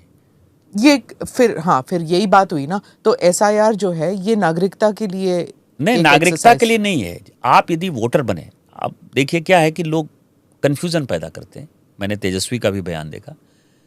आप 2010 के चुनाव में वोटर नहीं है, 2015 के चुनाव में वोटर नहीं है, 2020 के चुनाव में वोटर नहीं है, लेकिन 2025 में कोई यदि 70 साल का आदमी, 75 साल का आदमी यदि वोटर बन जाए तो उसको इलेक्शन कमीशन पूछेगा कि नहीं पूछेगा कि 2010 में क्यों नहीं वोटर थे? 18 साल के बाद तो वोट का राइट है। और उसमें से फिर उसके फैमिली ट्री जब आएगी तो वो पता चलेगी। आप चुनाव जो है बिहार के वोटर के साथ असेंबली का इलेक्शन होगा कि बांग्लादेश के वोटर के साथ होगा, और यही एक्सरसाइज चल रही है। आपको केवल यह बताना है कि 2010 में आप क्यों नहीं वोटर थे, 2015 में क्यों नहीं वोटर थे। हो सकता है कि दस्तावेज नहीं थे उनके पास और इसलिए उन्होंने किया नहीं। नहीं, मैं सिर्फ ये एक्सक्यूज दे रही हूं, मुझे नहीं, मैं ये नहीं कह रही कि ये कर रहे हैं वो, लेकिन हो सकता है कि वोटर होने के लिए, स्मिता जी, आप भी लगातार वोटर हैं, मैं भी वोटर हूं। वोटर होने के लिए कोई दस्तावेज नहीं चाहिए। अभी तक जो वोटर हैं, आपको केवल अब चाहिए ना, आपको केवल नाम लिखा दे। अब उन लोगों के लिए चाहिए जो 70 साल, 75 साल, 60 साल, 50 साल के आदमी हो गए और पिछले 15 साल से वोटर नहीं। निशिकांत जी, एक बड़ा सिस्टमैटिक फेलियर नहीं लग रहा है आपको ये? क्योंकि देखिए, सेंट्रल गवर्नमेंट आपकी है, और जो घुसपैठ की बात आपने की, अगर बांग्लादेशी इस लेवल से अंदर घुस रहे हैं तो इसकी जिम्मेदार कौन है? जैसे कि ममता दीदी भी ये बोल रहे हैं कि ये तो सेंट्रल गवर्नमेंट का इसमें रोल है कि आपको रोकना है। देखिए, इन्फिल्ट्रेशन। 2 चीजें मैं अपने इलाके के लिए कर रहा हूँ। तो माननीय गृह मंत्री जी ने जो काम किया अभी 5-6 साल में, उसका कोई तोड़ ही नहीं। नक्सलिज्म 112 जिले में थे, आज वो 5-6 जिले में सिमट गए होंगे। चूंकि मैं नक्सलाइट जिले से सांसद हूं तो इसलिए मुझे पता है कि उन्होंने क्या काम किया है। जो बात आप कह रहे हैं ना, हमारे यहाँ जो वोटर बढ़े या हमारे यहाँ जो पॉपुलेशन बढ़ा, वो 2004 से लेकर 2014 तक बड़े पैमाने पर बढ़ा। और मैं आपको ले जाऊंगा पाकुड़ और साहबगंज, मेरे यहाँ आप चलिए, यू विल बी शॉक्ड। एक एक घर में जो है, इतने छोटे बच्चे से, 2 साल के बच्चे से लेके आपको 20 साल के कम से कम 15-15, 20-20 बच्चे नजर आएंगे। वो सब 2004 से 2014 के बीच में आए और अब उनकी जनसंख्या बढ़ रही है। एक पार्ट ये है कि 2014 के बाद से इन्फिल्ट्रेशन जो है कमा है, मैं ये नहीं कहता कि खत्म हुआ। दूसरा है कि अभी आप कहेंगे कि आपकी सरकार है, इन्फिल्ट्रेशन बढ़ रहा है, आप जिम्मेवार नहीं है। एग्रीड। जो माननीय गृह मंत्री जी ने लोकसभा में कहा, on the floor of the house, और अभी पुरानी बात नहीं है, अभी उन्होंने मार्च के महीने में कहा, उन्होंने कहा कि हम पूरे बांग्लादेश के इलाके में फेंसिंग करना चाहते हैं। जो ममता बनर्जी की गवर्नमेंट है वो मुझे लैंड ही नहीं दे रही, क्योंकि जमीन का जो अधिकार है वो राज्य सरकार का अधिकार है। इस कारण से 1500 किलोमीटर, 4000 किलोमीटर का जो है वो एरिया है, 1500 किलोमीटर में जगह ही नहीं दे रही है। इस कारण से फेंसिंग का काम रुका हुआ है। दूसरा जो उन्होंने और इंपॉर्टेंट कहा, जिसमें कि आप आर्टिफिशियल इंटेलिजेंस और साइबर सिक्योरिटी का एक मामला है, कि उसमें से 400 किलोमीटर जगह ऐसी है जहां कि हम चाहकर भी फेंसिंग नहीं कर सकते। हाँ, स्वैम्प एरिया है। हाँ, नदी है, नाले हैं, पहाड़ है, पर्वत है, वहां चाहकर भी हम फेंसिंग नहीं कर सकते। उस कारण से जो उस तरह का डिफिकल्ट टेरेन है वो समस्या है। उस समस्या का समाधान भी निकलेगा। जो माननीय मोदी जी हैं और जो माननीय अमित शाह जी हैं, गृह मंत्री जी, इन दोनों के बारे में दुनिया ये जानती है ना। मुझे बोलने की कार्यकर्ता के नाते इतनी आवश्यकता नहीं है कि वो छोड़ेंगे नहीं इन चीज़ों को। आज नहीं कल बंगाल में जब सरकार बदलेगी तो आपको माहौल जो है बदलता हुआ नजर आएगा। और जो पूरा इलाका है, मालदा, मुर्शिदाबाद, कलियाचक, बीरभूम, 24 परगना, किशनगंज, अररिया, पूर्णिया, कटिहार, मेरे यहाँ का पाकुड़, साहबगंज, जामताड़ा, गोड्डा, ये सारे एरिया जो मुस्लिम बाहुल्य हो गए हैं बांग्लादेशी घुसपैठियों से, मुस्लिम बाहुल्य मतलब बांग्लादेशी घुसपैठियों से, वो सारे लोग यहाँ से बाहर निकाले जाएंगे। जैसे आसाम में आप देख रहे हैं कि हेमंत बिस्वा शर्मा कितना मजबूत ड्राइव कर रहे हैं। कल भी उन्होंने जो है 30,000 एकड़ ज़मीन जो है ये किया। और उसमें मैं एक आपको बड़ी बात बता दूं कि ये सभी जो है वायनाड जा रहे हैं या कुर्ग में जो है बसने की कोशिश कर रहे हैं। कल ही मुझे जो है कई एक फ़ोन केरल से आए हैं और कई एक फ़ोन कुर्ग से आए हैं कि जो आसाम से भगा रहे हैं बांग्लादेशियों को, उन सबों को जो है कर्नाटक और केरल में बसाया जा रहा है। तो इनको देश से डिपोर्ट नहीं किया जाता क्या? और ये मतलब देश में ही छोड़ दिया जाता है, चलो या तुम दूसरी स्टेट में चले जाओ? जब डिपोर्टेशन की बात सब जैसे डिमोलिशन का होता है शुरू हो गया तो ये लोग तब तक बीच में ही जो है भाग जाते तो ये तो बड़ा फेलियर है ना सर सिस्टम का। लाइक इसको हम कैसे एक्सक्यूज करते हैं? अगर हमें बाहर निकालना पर्पस है तो फिर तो वो देश के अंदर ही कहीं ना कहीं आ जाएंगे। देखिए, उसके लिए मैंने आपको कहा कि राज्य लॉ एंड ऑर्डर और जमीन जो दो विषय हैं वो राज्य सरकार के विषय हैं। तो ये तो हिमंता तो आपकी सरकार है सर। यदि हमारी सरकार वहां भगा रही है, हाँ। या तो बंगाल में बस जा रहे हैं, बंगाल में कहेंगे मेरे रिश्तेदार हैं, क्या करिएगा? अभी आपको ध्यान हो कि महाराष्ट्र के अंदर, मुंबई के अंदर जब भगाए जा रहे हैं तो सभी कह रहे हैं कि बंगाली स्पीकिंग के ऊपर जो है आप अटैक कर रहे हो। उसका आधार कार्ड लेके जो है बंगाल की सरकार जो खड़ी हो जा उड़ीसा रही में है। हो रहा है, महुआ मोइत्रा ने कहा कि उनकी कॉन्स्टिट्यूएंसी के लोग उड़ीसा गए थे, उनके पास आईडी थे, लेकिन वहां पे जो है उनको पकड़ पकड़ के उनको बंद कर दिया गया नहीं, है। आधार कार्ड फेक आधार कार्ड बना हुआ है ना। अब आधार कार्ड जो है, अब आधार कार्ड के बारे में भी कंफ्यूजन है। और वर्क परमिट भी था उनके पास, इसके बावजूद वर्क परमिट तो जो कंपनी ले जाती है हाँ। वो वर्क परमिट देती है ना। हाँ। वर्क परमिट तो हमारे यहाँ नहीं, कुछ हाँ, है ही नहीं ना। राज्य सरकार देती है ना, केंद्र सरकार देती है। जो कंफ्यूजन इसी बात, आधार जो है, चूंकि हमारी कमेटी ने उसको रिजेक्ट किया हुआ था, मैं फाइनेंस कमेटी में था जब आधार, और आपको पता है इलीगल जो है आधार कार्ड बनवाते रहे मनमोहन सिंह जी। जब हमारी सरकार आई तो हमारी सरकार ने जो है आधार को एक कानूनी दस्तावेज माना। लेकिन उसमें जो फर्क है, जो लोग दुनिया नहीं समझती है, कि आधार कार्ड हमने उनको दिया जो रेसिडेंट ऑफ इंडिया है। रेसिडेंट ऑफ इंडिया कौन है? जो 6 महीने से किसी कारण से हिंदुस्तान में रह रहे हैं, वो आधार कार्ड उनके लिए सिटीजनशिप डॉक्यूमेंट नहीं है। वो सिटीजनशिप डॉक्यूमेंट नहीं। और यही कंफ्यूजन है जो हंगामा होता है कि आधार कार्ड रहते हुए आप कैसे भगा रहे हो। आधार कार्ड प्रमाण नहीं है आपकी नागरिकता का। हम तो आपसे नागरिकता का प्रमाण पत्र मांग रहे हैं। जो लोग, जो ड्राइव चल रहा है, आप दिखा दो ना कि हम वहाँ के हैं, मेरा जमीन था, मेरा मूल रहती है। आप आधार कार्ड के आधार पर कहते हो कि हम सिटीजन को भगा रहे हैं। और इसीलिए करे तृणमूल कांग्रेस के जो भी नेता बात कर रहे हैं, उसके पीछे रीजन है कि वही वोट है। बांग्लादेशी घुसपैठिए को जिस दिन हम बंगाल से भगा देंगे, तृणमूल कांग्रेस, सीपीएम और कांग्रेस कभी भी जो है सत्ता में वहाँ वापसी नहीं कर सकती। सर अभी हमने देखा कि आपका काफ़ी कन्फ्रंटेशन चढ़ा, उस पर फिर कोर्ट का भी इंटरवेंशन हुआ। उस एपिसोड के बारे में अगर आप कुछ बताना चाहें पॉडकास्ट में। मामला सब जुडिस है। लोकसभा को जो डिसीजन लेना था वो लोकसभा का डिसीजन हो गया और हाई कोर्ट में ये केस चल रहा है। और हाई कोर्ट में केस चल रहा है तो मुझे लगता है कि इसके बारे में मुझे बहुत टिप्पणी नहीं करनी चाहिए। आपका पॉलिटिकल और पर्सनल तू मैं चलता ही रहता है महुआ जी के साथ। देखिए, जब आइडियोलॉजी अलग हो, हम पॉलिटिक्स में, और पॉलिटिक्स में कोई भी पॉलिटिकल पार्टी यदि चलती है तो वो पूरे ट्रांसपेरेंसी के साथ चलती है। हम सांसद यदि हैं तो ट्रांसपेरेंसी होनी चाहिए कि हमारा पीए कौन है, हमारा काम कौन देख रहा है। और यदि समस्या है कहीं तो पूरे पॉलिटिकल सिस्टम में समस्या है। और हम ये कहें कि नहीं, मैं दुनिया का सबसे ईमानदार आदमी हूं और वो चोर है, समस्या वहाँ है। तो इस कारण से जिन लोगों के साथ भी समस्याएं हैं, मेरे पॉलिटिक्स में लगभग मेरी सबों से दोस्ती है। मैंने आज तक कभी किसी के साथ व्यक्तिगत तू मैं नहीं हुई, कभी व्यक्तिगत तू मैं नहीं हुई।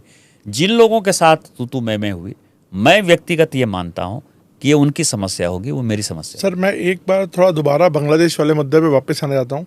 क्रिटिक्स का कहना ये है कि एक मुस्लिम कम्युनिटी को टारगेट किया जा रहा है, आप लोग मतलब बांग्लादेश के नाम पर लोगों को टॉर्चर कर रहे हैं ताकि वो वोट देने से थोड़ा थोड़ा परहेज करें, और आप लोगों का जो एक कोर वोट बैंक है वो अफेक्ट ना हो। और इलेक्शन कमीशन पे भी लालचन है कि वो गोदी कमीशन बन लगातार लगातार ऑपोजिशन ये बोल रहा है कि इलेक्शन कमीशन का इस्तेमाल किया जा रहा है इसके लिए, चाहे वो बिहार हो या बंगाल हो या जो भी अलग मिसयूज स्टेट किया मिसयूज जा किया रहा जा रहा है, है। गलत इस्तेमाल।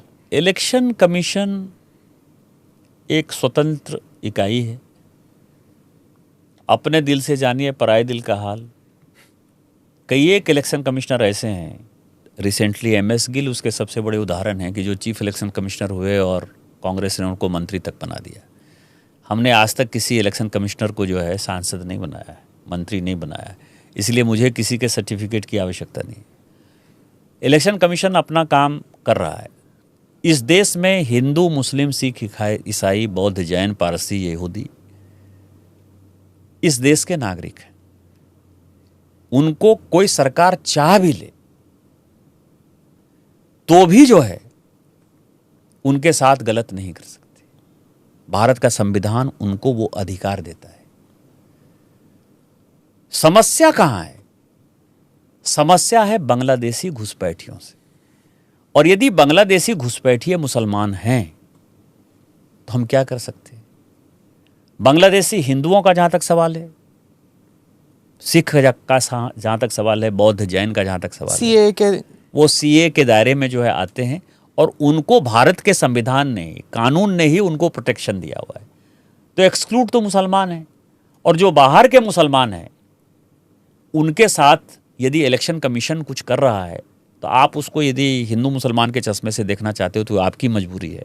भारत के संविधान के हिसाब से जो चुनाव आयोग कर रहा है वो सही कर रहा है। निशिकांत जी, आप एक्सटर्नल अफेयर्स की कमेटी में भी रहे हैं और आपका एक ओवरऑल 360 व्यू रहता है चीज़ों को लेके।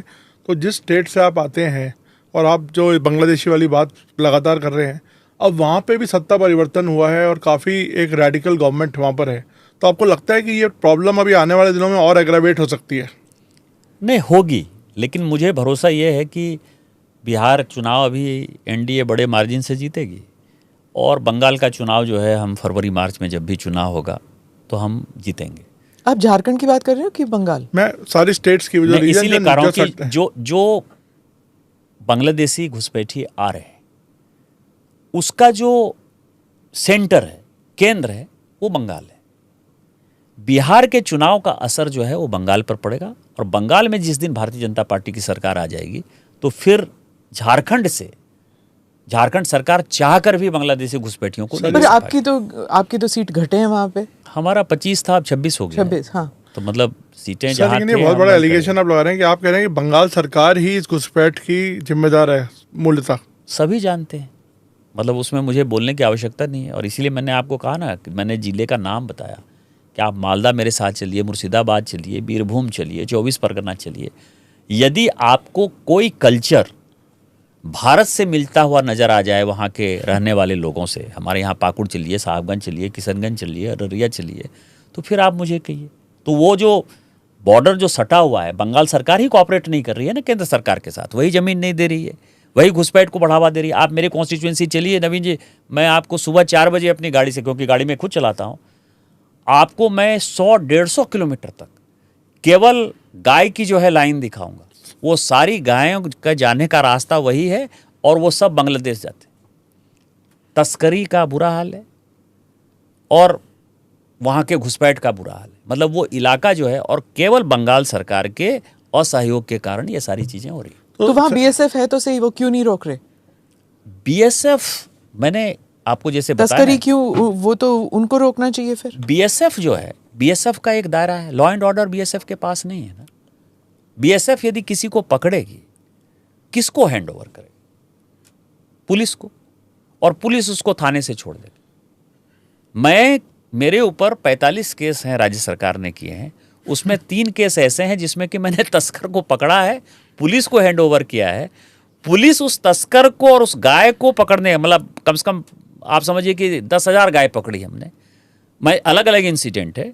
तस्कर को मैंने, मेरे साथ जो एस्कॉर्ट चल रहा है, मतलब जो एसएचओ है उस थाने का, उसको मैंने कहा है कि ये पकड़ लो, उसने पकड़ लिया।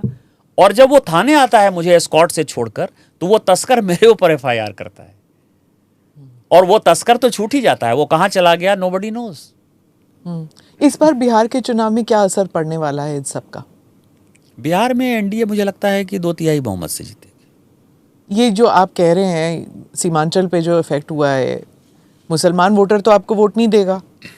नहीं, मुसलमान वोटर मुसलमान को ही वोट देते ना। वहाँ तो मुसलमान में ओवैसी के 5 आदमी जीते उसी सीमांचल से, और वो चले गए वो आरजेडी सभी में। आरजेडी में जीत गए, सब चले गए। तो ये तो मुसलमान वोटों के जो संरक्षक हैं, ओवैसी जी, कांग्रेस जी और आरजेडी, ये अपना सोचते रहे। जहाँ तक हमारा सवाल है, हम मुसलमानों के लिए अच्छा ही काम किए हैं। माननीय मोदी जी की जितनी योजनाएं हैं वो मुसलमानों के पास ज़्यादा जा रही हैं। तो जो भी गरीब मुसलमान होंगे, जैसे वक्फ एक्ट पास हुआ, हमने गरीब मुसलमानों के लिए करने का कोशिश किया, तो हमारा भरोसा है कि गरीब मुसलमान हमको ये वोट जो देंगे। अल्ट्रा राइट विंग है, आपकी पार्टी के जो समर्थक हैं जो अल्ट्रा राइट पे हैं, वो बहुत नाराज हैं मोदी जी से और आपकी पार्टी से कि आप जो हैं वो आप हिंदू सुप्रीमिस्ट कहे जाते हैं आपकी पार्टी, लेकिन आप इतना कुछ करते हैं मुसलमानों के लिए। तो 2 व्यूज हैं इसके बारे में। क्यों आप कर रहे हैं? जिनको जो आपको वोट देंगे ही नहीं, आप उनके लिए भलाई करते जा रहे हैं। जो उस तरह के लोग हैं वो खुद ही प्रधानमंत्री बनकर जो है मुसलमानों को भगा के दिखा देना। ये देश संविधान से चलता है। संविधान में जो है किसी प्रकार का कोई भी फंडामेंटल परिवर्तन नहीं हो सकता। दुनिया की कोई ताकत संविधान में किसी प्रकार का फंडामेंटल परिवर्तन कर ही नहीं सकती। ये देश इसी तरह से चलता है, और उसमें हिंदू, मुस्लिम, सिख, ईसाई, बौद्ध, जैन, यहूदी, फारसी, सबको जो है, पारसी, सबको बराबर का अधिकार है। और बराबर का अधिकार है तो जो भी योजनाएं होंगी वो उनको मिलेंगी। हमारे चाहने ना चाहने से कुछ नहीं होगा। मैंने कहा ना कि उस तरह के जितने लोग हैं उन्हीं को बैठा दीजिए प्रधानमंत्री। किसी की कोई हैसियत नहीं है, कोई कुछ नहीं कर सकता है। ये देश है भैया, ये देश उसी तरह से चलेगा। सेकुलर कंट्री है और सेकुलर कंट्री रहेगा। और हमको फ़क्र है कि बाबा साहब अम्बेडकर ने जो है हमको इस तरह का संविधान दिया जिसमें हमारे जैसे लोग सांसद बनकर आए। रिजर्वेशन जो है इस देश का जो है अच्छाई है। उसने जिस तरह से छुआछूत को ख़त्म किया है, मैं तो गांव का लड़का हूँ, मुझे पता है कि एक टोला जो है अलग होता था, हरिजनों का टोला अलग होता था, उनको लोग बगल में बैठने नहीं देते थे। बाबू जगजीवन राम, पानी अलग था उनका। आज जो है इस रिजर्वेशन ने, और जो अर्बनाइजेशन हो गया, अर्बन, जैसे दिल्ली में हमारे बच्चे पढ़ते हैं या पढ़े या बाहर पढ़े, उनको पता ही नहीं है कि जाति क्या है। तो इसने जो है रिजर्वेशन ने, क्योंकि जो आईएएस बनकर आए, जो आईपीएस बनकर आए, उनको वो पता है कि हमारे साथ बच्चे पढ़ रहे हैं। तो जाति खत्म करने में रिजर्वेशन का, और गरीबों को ऊपर लाने में संविधान का, और सभी को अधिकार देने में, सभी धर्म के लोगों को अधिकार देने में संविधान का बड़ा योगदान है। और इस संविधान के लिए जो है अपने को गौरवान्वित होना चाहिए। सर, मैं ओवैसी वाली बात पे वापस आता हूँ। आपका बड़ा आजकल लव हेट रिलेशनशिप चल रहा है। अभी आपने कहा ओवैसी जी मुसलमानों के संरक्षक हैं, अभी देखा कि वो तो आपकी अब बिल्कुल तारीफ कर रहे हैं सरकार की भी, और आप लोग डेलीगेशन में भी मतलब काफ़ी आपके वो देखने को मिला समन्वय। 2 चीज़ें, ओवैसी जी जिस कॉन्स्टिट्यूएंसी को रिप्रेजेंट करते हैं, जिस विचारधारा को रिप्रेजेंट करते हैं, वो एक्सट्रीम जो है, जैसे हमारे यहाँ जो कहा कि अल्ट्रा राइटिस्ट विंग जो है, उसकी विचारधारा और ओवैसी जी की विचारधारा उस मुद्दे पर एक ही है। वो मुसलमानों के लिए वो अल्ट्रा राइटिस्ट ही मानिए उनको। और मैं, फ़क्र है कि मैं राष्ट्रीय स्वयंसेवक संघ से आया, मैं विद्यार्थी परिषद में होल टाइमर रहा, मैं स्वदेशी जागरण मंच में होल टाइमर रहा। तो मेरी आइडियोलॉजी जो है वो एक सेकुलर आइडियोलॉजी है, जो कि कहती है इस देश को आगे बढ़ाना है, लेकिन बराबरी के साथ बढ़ाना है, एपीजमेंट किसी का नहीं हो। मुसलमानों को जो ये अलग से अधिकार दिए हैं कांग्रेस की सरकार ने कई एक जगह, वो नहीं होने चाहिए। रिजर्वेशन जो मुसलमानों को आप देते हैं वो नहीं होना चाहिए। एक एजुकेशनल इंस्टीट्यूशन के नाम पर जो अधिकार आप विशेष तौर पर दिए हुए हैं वो नहीं होना चाहिए। तो उसमें मेरी विचारधारा और ओवैसी की विचारधारा जो है, कभी वो नदी के रेल की उस पटरी की तरफ है जो कि एक साथ यदि मिल जाएगी तो एक्सीडेंट हो जाएगा, तो वो अलग चलते हैं, हम अलग चलते हैं। लेकिन जहाँ तक व्यक्तिगत सवाल है, व्यक्तिगत आइडियोलॉजी से अलग हटकर, ओवैसी मेरे पार्लियामेंट में यदि मेरे कुछ बड़े करीबी मित्र हैं, पारिवारिक मित्र हैं, तो उसमें ओवैसी भी एक है, और आज से नहीं है, वर्षों से। तो ओवैसी के साथ कोई लव हेट का रिलेशन नहीं है, आइडियोलॉजिकल रिलेशन है, उसके साथ लड़ाई है, उनके साथ रहती रहेगी। और ओवैसी भी इस चीज़ को एक्सेप्ट करते हैं। मैं आपको बताऊं, तेलंगाना का इलेक्शन था और आज तक के लाइव शो में तेलंगाना विधानसभा का उनसे पूछा गया सेकुलरिज्म का, और उनसे तो उन्होंने, ओवैसी जी ने जो खुद जवाब दिया उसी को मैं रिपीट कर दे रहा हूँ। उन्होंने कहा कि किस सेकुलरिज्म की बात करते हो, किस आइडियोलॉजी की बात करते हो। मेरे ऊपर उत्तर प्रदेश में गोली चली, 6 गोली चली।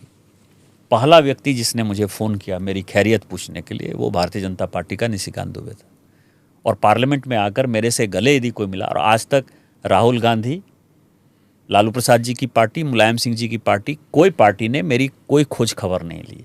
तो इसीलिए आइडियोलॉजी अपनी तरफ है, व्यक्तिगत संबंध है। आपकी पर्सनल लाइफ में भी ये है ना, आपके पिताजी लेफ्टिस्ट आइडियोलॉजी के, और आप फिर आरएसएस में जाते हैं, विद्यार्थी परिषद में जाते हैं। आप मैनेज कैसे करते हैं परिवार में ऐसे 2 आइडियोलॉजीज?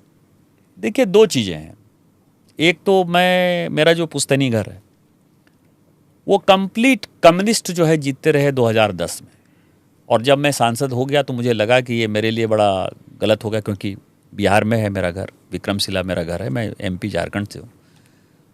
तो मैंने काफ़ी प्रयास करके ऐसा सिचुएशन पैदा किया कि वो कॉन्स्टिट्यूएंसी रिजर्व हो गई, और पहली बार 2010 में 1951-52 के बाद पहली बार वहाँ से भारतीय जनता पार्टी का एमएलए हुआ। मेरे पूरे दादा परिवार के लोग कम्युनिस्ट रहे, क्योंकि कम्युनिस्ट उस वक्त जो है कई एक लोग शौक से भी हुए, जिनको ज़मीन बचाना था। तो जितने ज़मींदार थे मेरे इलाके के, या जिनके पास कुछ ज़मीन थी, वो सब कम्युनिस्ट हो गए। तो आप ये समझिए कि उसके पीछे रीजन वो था, लेकिन हो गए। लेकिन मेरे फादर जो है वो इरिगेशन में काम करते थे, और मेरे जो मामा थे, जहाँ आज से मैं सांसद हूँ देवघर में, प्रोफेसर थे। वो कंप्लीट आरएसएस आइडियोलॉजी के थे। आरएसएस की शाखा जो है हमारे परिवार के यहाँ खुली सबसे पहले भागलपुर में। तो वो सैक हो गए संजोग से, 1975 में नौकरी से निकाल दिए गए, और मेरे मामा जी जो है वो जेल चले गए। 19 महीना वो जेल में बंद रहे। वो भारतीय जनता पार्टी के पहले जिलाध्यक्ष हुए, जहाँ से मैं सांसद हूँ। तो उन चीज़ों का जो असर हुआ, तो मेरे फादर ने मतलब 77-78 के बाद से एक तरह से समझिए शिफ्ट किया, अपनी, नहीं शिफ्ट नहीं किया, वो चुप हो गए। और मेरे जैसे बच्चे यदि विद्यार्थी परिषद, संघ की शाखा में जाने लगे, तो उसको उन्होंने रोका नहीं। तो वो एक शिफ्ट है। ठीक है। हाँ, ये हुआ था शायद बिहार झारखंड एरिया में, दैट नक्सल प्रभाव जो पहले था आनंद मार्गियों का, नक्सलों का, इन दैट एरिया जो प्रभाव था, उसके बाद वो थोड़ा कम हो गया, और अब तो ना के बराबर है, खत्म हो गए, खत्म ही है। हाँ, अमित शाह उनका जो अभियान चला है पिछले कुछ बड़ा अभियान है। अच्छा, आपको कॉन्स्टिट्यूंसी में बाबा क्यों कहते हैं? नहीं, उसका कारण यह है कि वहाँ 12 ज्योतिर्लिंग का एक ज्योतिर्लिंग है। हाँ। और यदि मैं अपनी कॉन्स्टिट्यूंसी में हूँ तो सुबह और शाम मुझे वो मंदिर जाना ही जाना। अच्छा। और मैं हमेशा मानता हूँ कि मेरे जीवन में जो कुछ भी है वो 2 व्यक्तियों के कारण है। एक भगवान शिव खुद, वो शक्तिपीठ भी हैं, शिव और शक्ति का मिलन स्थल है हमारे यहाँ। अभी यदि आप मेरे कॉन्स्टिट्यूंसी जाएंगे तो आप जा नहीं पाएंगे। इस 2 महीने में, जुलाई और अगस्त, श्रावण का चल रहा है, और सावन चलता है, कांवर लेके 105 किलोमीटर लोग नंगे पांव आते हैं।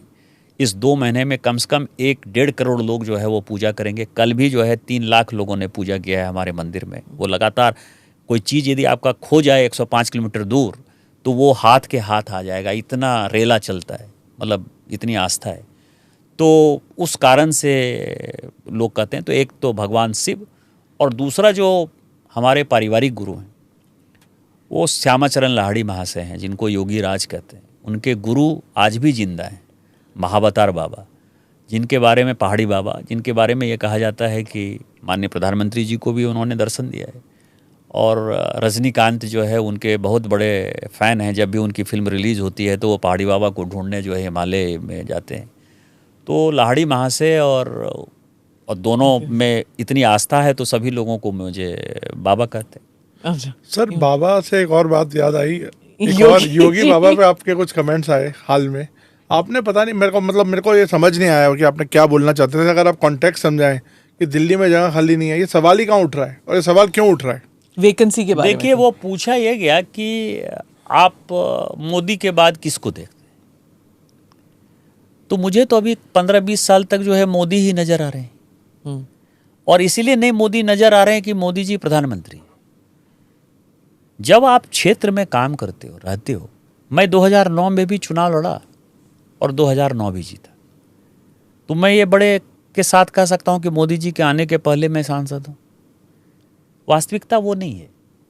मैं केवल 6,000 वोट से जीता, किसी तरह से जीता। मुझे 1,90,000 वोट आया, दूसरे को 1,84,000 वोट आया, तीसरे को 1,72,000 वोट आया, चौथे को 80,000 वोट आया, और मैं लगभग 6 की 6 विधानसभा हार गया। कहीं किसी से हारा, कहीं किसी से हारा। ये मतलब बड़ा, मैं आपको बताऊं कि उदाहरण है कैसे जीता जाता है चुनाव। लेकिन जब मोदी जी आए तो वो वोट बैंक, जो भारतीय जनता पार्टी का वोट बैंक कभी नहीं था, गरीबों का खासकर जो वोट बैंक है, वो शिफ्ट हुआ भारतीय जनता पार्टी के प्रति, और उनकी आस्था मोदी जी के प्रति है। किसी को सुनने में अच्छा लगे, किसी को सुनने में बुरा लगे। आज की डेट में मोदी जी देश के तीसरी बार प्रधानमंत्री हो गए। बड़ा अच्छा माहौल हो सकता है कि मोदी जी जो है वो आराम से चले जाए। जिस दिन मोदी जी चले गए, मेरी बात लिख लीजिए और इसको जब कभी भी होगा चलाइएगा, ये 20 साल चलता रहेगा। यदि मोदी जी हमारे नेता नहीं है तो भारतीय जनता पार्टी 150 सीट भी नहीं जीत रही। 2029 चुनाव भी भारतीय जनता पार्टी की मजबूरी है कि मोदी जी के नेतृत्व में ही लड़ना पड़ेगा। आज हमारे जैसे लोगों को, कार्यकर्ताओं को मोदी जी की आवश्यकता है। मोदी जी को हमारी आवश्यकता नहीं है। मोदी जी का तो अपना जीवन हो गया, वो उनका तो जीवन भर वो पूर्व प्रधानमंत्री के नाते जितनी व्यवस्थाएं हैं उनकी चलती रहेंगी। इसके लिए थोड़े वो सत्ता में आए हैं। 2047 का यदि विकसित भारत बनाना है तो आपको मोदी जी को, जब तक उनका शरीर साथ देता है, और इस देश में हुआ है 82 साल में जो है मोरारजी भाई जो है देश के प्रधानमंत्री बने। तो इस तरह का, और किसी के मन में सोच कैसे, और उसी में फिर मैंने कहा कि 2017 का चुनाव जब हम लड़े तो 2017 में उत्तर प्रदेश में कोई फेस नहीं था। फैक्ट तो यही है। मोदी जी के नाम पर वोट मिलता है। आज भी मोदी जी की ही के नाम पर हम जीत कराते हैं। यही मैंने कहा था, इसमें कोई कंट्रोवर्सी थी नहीं। और फिर मैं वही बात कह रहा हूं। राष्ट्रीय अध्यक्ष क्यों नहीं आप चुन पाए अभी तक? 1 साल से बात चल रही है, कभी इनका नाम कभी उनका नाम, कंसेंसस नहीं बन रहा। आरएसएस जो है वो कोई और नाम देना चाहता है। नहीं, समस्याएं बहुत ही। देखिए क्या है कि मोदी जी के ऊपर कार्यकर्ताओं का, जनता का इतना विश्वास है कि उन्होंने कह दिया कि अब की बार 400 पार, तो सभी लोगों को 400 सीट जीतेंगे। उन्होंने कहा 400 सीट जीत ही रहे हैं, एक आदमी हार जाएगा तो क्या होगा। तो 399 करने के चक्कर में 240-41 पे आ गए। जनता जो है वो मोदी जी के साथ थी। हम 400 सीट से ज़्यादा जीत सकते थे। जो अपने ही सांसदों के खिलाफ जो है, अपने ही पार्टी के लोग मिलकर जो है उन्होंने उनका हराने की कोशिश की। इसीलिए मैं 240-41 पर भी आ जाता हूं। उस सिचुएशन में हमारे लिए हरियाणा का चुनाव, हमारे लिए महाराष्ट्र का चुनाव, यह बहुत महत्वपूर्ण था। क्योंकि लोगों को लग रहा था कि हमने हरा दिया। हमने पहली बार ऐसा मैंने देखा कि 90 सीट लाने वाली पार्टी को लगता था कि हमने हरा दिया। तो उसमें कंटिन्यूटी की आवश्यकता थी, मजबूती की आवश्यकता थी। हम जीते। जीतने के बाद, इसके बाद जो दूसरा माहौल बना ये पाकिस्तान वाला, तो धीरे धीरे ऐसे सिचुएशन, ऐसे मोड़ पर हम आकर खड़े हो गए जिसमें कि लगा कि पार्टी, दिल्ली का चुनाव था। दिल्ली में भी 27 वर्ष के बाद हम आए। दिल्ली में केजरीवाल जी को हराना सबसे ज़्यादा जरूरी था। तो इन सारे चीज़ों में कंटिन्यूटी होती रही, उस कारण से डिले हुआ, और कोई कारण नहीं। अपने ही लोग किसके बारे में कहते हैं कि अपने ही लोगों की वजह से हारे? अपने लगे जो कार्यकर्ता हैं उनको लगा कि सब तो बढ़िया है, मोदी जी 400 सीट तो जीत ही जाएंगे। अलग अलग जगह पर जो कार्यकर्ता थे, प्रत्येक सीट पर, जैसे मेरे यहाँ ही लगे हुए तो उबासी ले रहे थे, घर में बैठे थे, क्या कर रहे थे? घर में बैठते तो अच्छा था। वो जो लोकल सांसद चुनाव लड़ रहा था, पूरे देश भर की मैं बात कर रहा हूँ, किसी एक इंडिविजुअल की बात नहीं कर रहा हूँ, उसके खिलाफ आप जब मैं 15 साल, अब 16वां साल है, 17 साल हो गया, तो 15-16 साल में हमने कुछ अच्छा किया होगा, कुछ बुरा किया होगा ना। कुछ लोगों का अच्छा हुआ होगा, कुछ लोगों का बुरा हुआ होगा, या कुछ लोगों के लिए कुछ नहीं किया होगा। हम सबको संतुष्ट करना राजनीति में तो संभव नहीं है ना। तो आरएसएस को संतुष्ट नहीं कर पा रहे हैं आप लोग? नहीं, आरएसएस अलग चीज है। मैं भारतीय वो जनता तो पार्टी आए नहीं ना नहीं, आप नहीं। मदद करने। नहीं, मेरे चुनाव में तो उन्होंने 12,000 छोटी छोटी सभाएं की। मैं तो अपना उदाहरण दे रहा हूँ। मैं 2024 की इलेक्शन मैं के दौरान- 2024 के लोकसभा चुनाव की बात कर रहा हूँ। मेरे चुनाव में, लोकसभा चुनाव में आरएसएस ने 12,000 छोटी बड़ी सभाएं की। हरियाणा के चुनाव में हजारों से। तो आरएसएस नाराज नहीं है बीजेपी से? कोई फ्रिक्शन नहीं है? मुझे नहीं लगता। कोई फ्रिक्शन नहीं है? नहीं, आरएसएस की नाराजगी का क्या करा। आरएसएस की जितनी आइडियोलॉजी थी, आरएसएस 370 खत्म करना चाहती थी, आइडियोलॉजी थी, पूरा हो गया। 35 से खत्म हो गया। राम मंदिर बनना था, बन गया।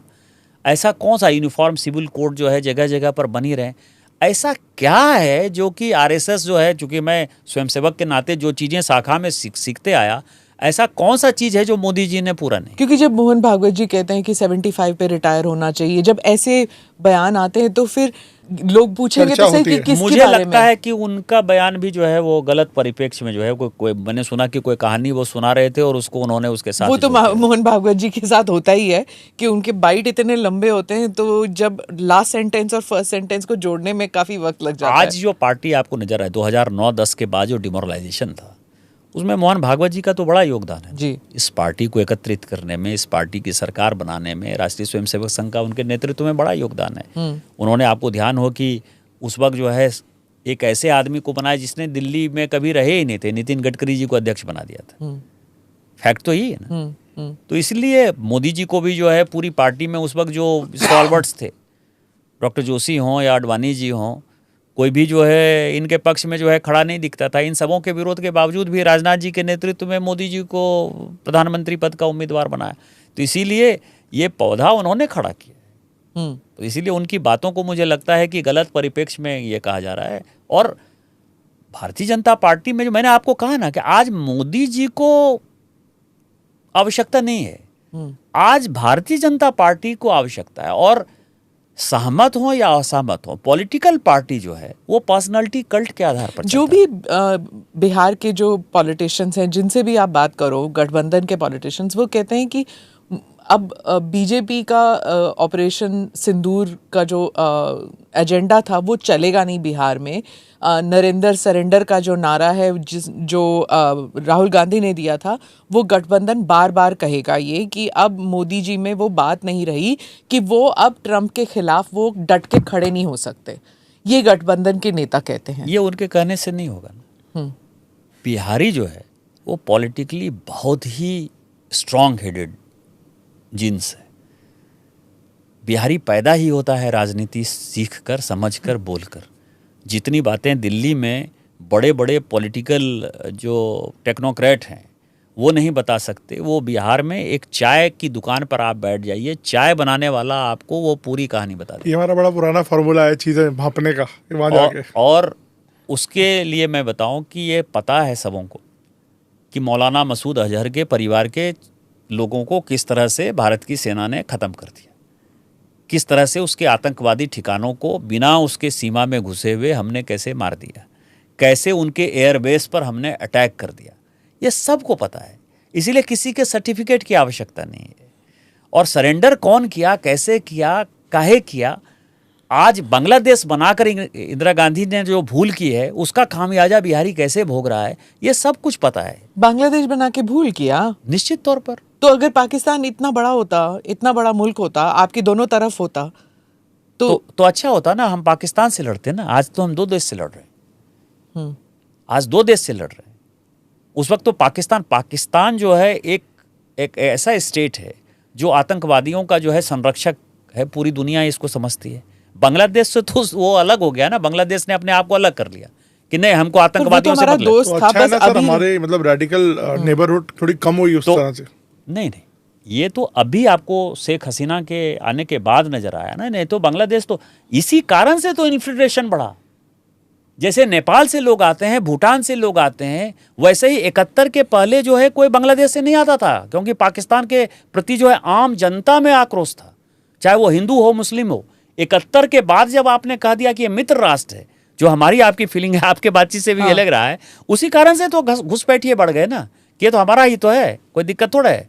उसको पाकिस्तानी कह के या आतंकवादी कह के या जासूस कह के हमने नहीं देखा। तो यही तो सबसे बड़ी समस्या है। हमको जो है पाकिस्तान को तोड़ने की क्या आवश्यकता थी, क्या फायदा था? यदि बहुत ताकत थी तो मुजीबुर रहमान चुनाव जीत चुके थे, इस्लामाबाद उनको प्रधानमंत्री नहीं बना रहा था। जब 93,000 सैनिक हमने पकड़ लिए तो हमको मुजीबुर रहमान को उठाना चाहिए था और इस्लामाबाद में बैठा देना चाहिए था। यही तो काम करना चाहिए था ना। और यदि हमने बांग्लादेश बनाना ही था तो हिंदू बांग्लादेश अलग बनाना चाहिए था, मुसलमान बांग्लादेश अलग बनाना चाहिए था। ये बांग्लादेश को भी दो में तोड़ना था सर। लेकिन पहले तो घुसपैठ की वजह Very interesting इकोनॉमिक भी थी ना, सिर्फ पॉलिटिकल नहीं थी कि यह बड़ा इंडिया एक बड़ा मुल्क है, वहाँ पे आके लोगों को रोजगार मिलता है। इस वजह से भी जब हमेशा मतलब वर्ल्ड ओवर ये ट्रेंड है कि जहाँ बड़ा मुल्क होती है, बड़ी इकोनॉमी होती है, वहाँ लोग आते हैं, अंदर काम करते हैं। जैसे इंडियंस भी बहुत बाहर जाके काम करते हैं। 71 देखिए जो जाते हैं, दोनों में फर्क समझिए ना भैया। एक तो 71 के पहले कोई नहीं आता था, उसको हम पाकिस्तानी मानते थे और हम अपने देश का दुश्मन मानते थे। सबसे पहला तो ये है। 71 के बाद मित्र राष्ट्र माने वो आ गए। दूसरा, हम जब जाते हैं बाहर, हमारे लड़के जाते हैं, वो लेजिटिमेट पासपोर्ट पर जाते हैं। हम इतने स्किल्ड हैं कि उनको हमारी आवश्यकता है। सत्य नडेला हो, सुंदर पिचई हो, इंदिरा न्यूई हो, अभी एप्पल का सभी हो, आप इसको देखिए कि वो सभी स्किल्ड लोग हैं। आवश्यकता है उनको। अभी जो एयरक्राफ्ट अमेरिका से चलता है और अफगानिस्तान में बम गिरा के चला गया, अभी ईरान में जो बम गिरा के चला गया, उसका चूंकि वैज्ञानिक जेल में बंद है, इसीलिए मैं कह रहा हूं कि वो भी भारत ने बनाया। बट निशिकांत जी, जब ऑपरेशन सिंदूर हुआ, ये सारे जो सीईओज आप बात कर रहे हैं जो इंडियन ओरिजिन के थे, जो इंडिया के आईआईटी आईआईएम से पढ़ के फिर वहाँ चले गए नौकरी करने, जो सुपर स्किल्ड लेबर जो हमने खोया 70, 80, 90 के दशक में, जो वहाँ चले गए, अब सीईओ बने, सबके मुंह बंद थे। किसी ने भी ऑपरेशन सिंदूर में भारत के उसकी आवश्यकता नहीं थी ना। मैं गया था, आवश्यकता अलग बात है। मैं कहूँ, मैं सैन फ्रांसिस्को गया था, उसके ऑपरेशन सिंदूर के बाद ही गया था मैं सैन फ्रांसिस्को, क्योंकि मेरे बेटे का जो है वो ग्रेजुएशन सेरेमनी था।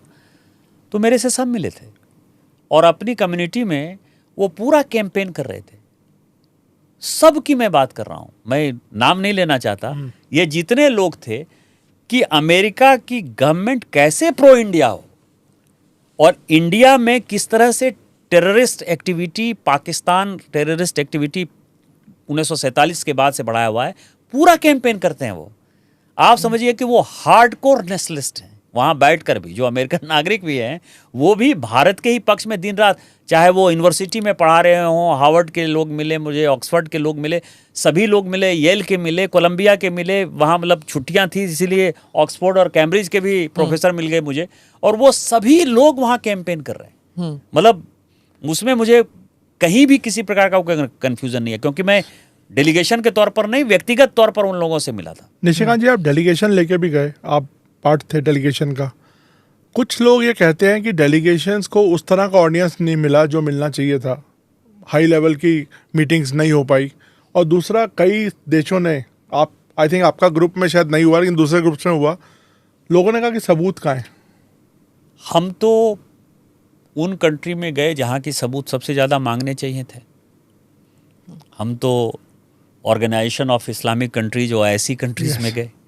हम तो बहरीन गए, कुवैत गए, सऊदी अरब गए जहाँ मक्का मदीना है, अल्जीरिया गए, चारों मुस्लिम कंट्री में गए। तो थोड़ा सेंस दीजिए क्या हुआ वहाँ। आप ये समझिए कि सभी जगह डिप्टी प्राइम मिनिस्टर मिले, फॉरेन मिनिस्टर मिले, जो वहाँ का सूरा है या पार्लियामेंट जिसको कहते हैं उसके चेयरमैन मिले, जो स्टैंडिंग कमेटी वहाँ सो कॉल्ड है वो लोग मिले।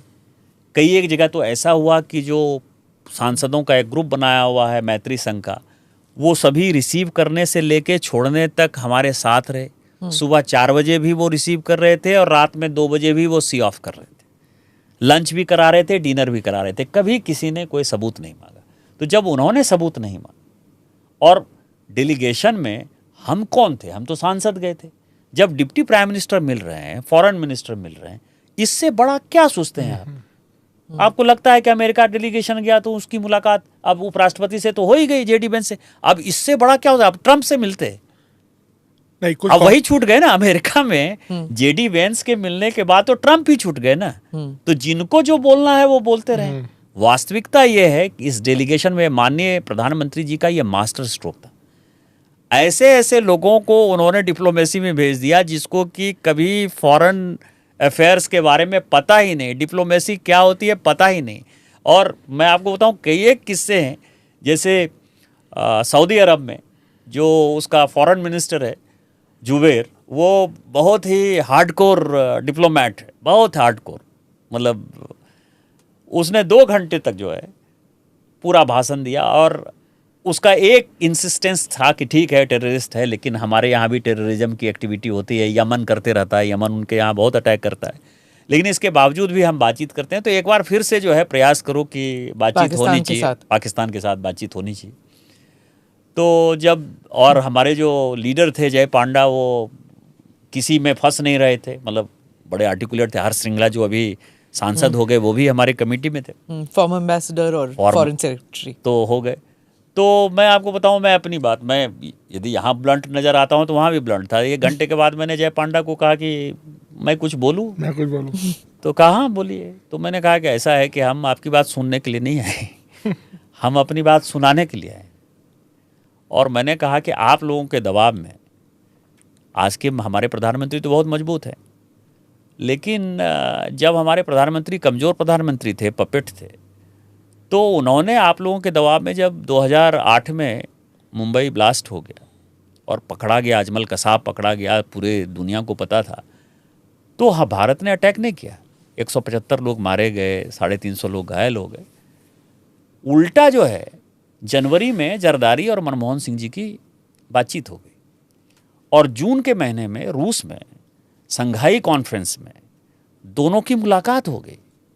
और उसके बाद गिलानी के साथ जो है जो प्रधानमंत्री था सरमल शेख में आप ही, मैंने कहा सऊदी अरब, मिस्र, रूस, अमेरिका, जर्मनी, ये सब के प्रेशर में जो है सरमल शेख शिमला समझौते के बाद पहली बार ऐसा हुआ कि किसी थर्ड कंट्री में जाके आपने डिक्लेरेशन दिया, सरमल शेख डिक्लेरेशन, और उसमें कहा कि हमारा आतंकवाद और पाकिस्तान का आतंकवाद बराबर है, और बलूचिस्तान का आउट ऑफ द बॉक्स पहली बार जिक्र हुआ। लेकिन उसके बाद क्या हुआ, 2011 में फिर उसी मुंबई में ब्लास्ट हुआ, 26 लोग मर गए और 250 लोग घायल हो गए। मैंने कहा आप फिर चाहते हो कि भाई काम करें? तो उन्होंने कहा आई एम नॉट अवेयर। मैंने कहा कि गूगल निकालो, आप अवेयर हो जाओ।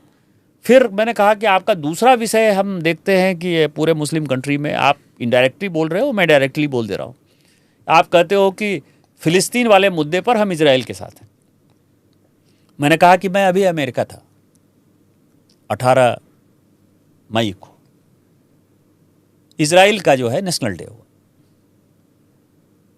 इजराइल का नेशनल डे नेतन्याहू ने यरूशलेम में या तेल अवीव में नहीं मनाया, न्यूयॉर्क के सेंट्रल पार्क में उसने मनाया। वो अपना फ्लैग वहाँ जो है उसने चलाया, पूरा अमेरिका जो है उसके पीछे खड़ा था। और अभी ट्रंप आए, आपने 800 बिलियन का जो है समझौता किया सारे अरब कंट्रीज़ ने। आप उसको नहीं कहते हो, हम तो 2 नेशन थ्योरी मानते हैं।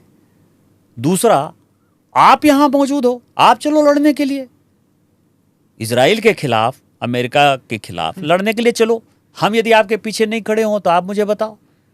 दूसरा सवाल यह है कि फ़िलिस्तीन में कोई ऐसा साल नहीं है कि भारत सरकार ऐड नहीं दे रही।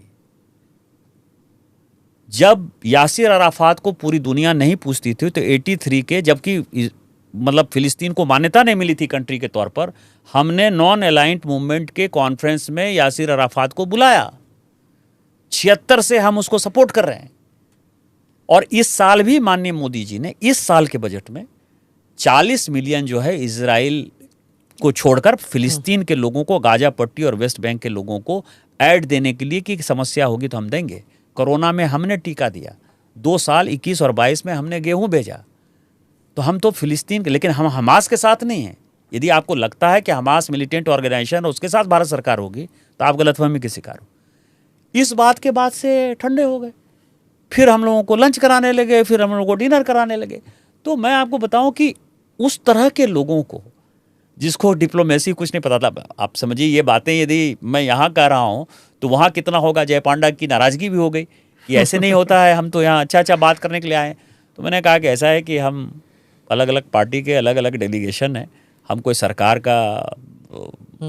को जो बात करनी होगी माननीय प्रधानमंत्री जी करेंगे या विदेश मंत्री करेंगे। आपके साथ ये अक्सर होता होगा कि डिप्लोमेटिक लोग कुछ और बोलेंगे लेकिन निशिकांत दुबे जो है वो सीधा वार करेंगे। नहीं, ओवैसी मेरे साथ थे। ओवैसी ने ये कहा कि कुरान कहाँ सिखाता है।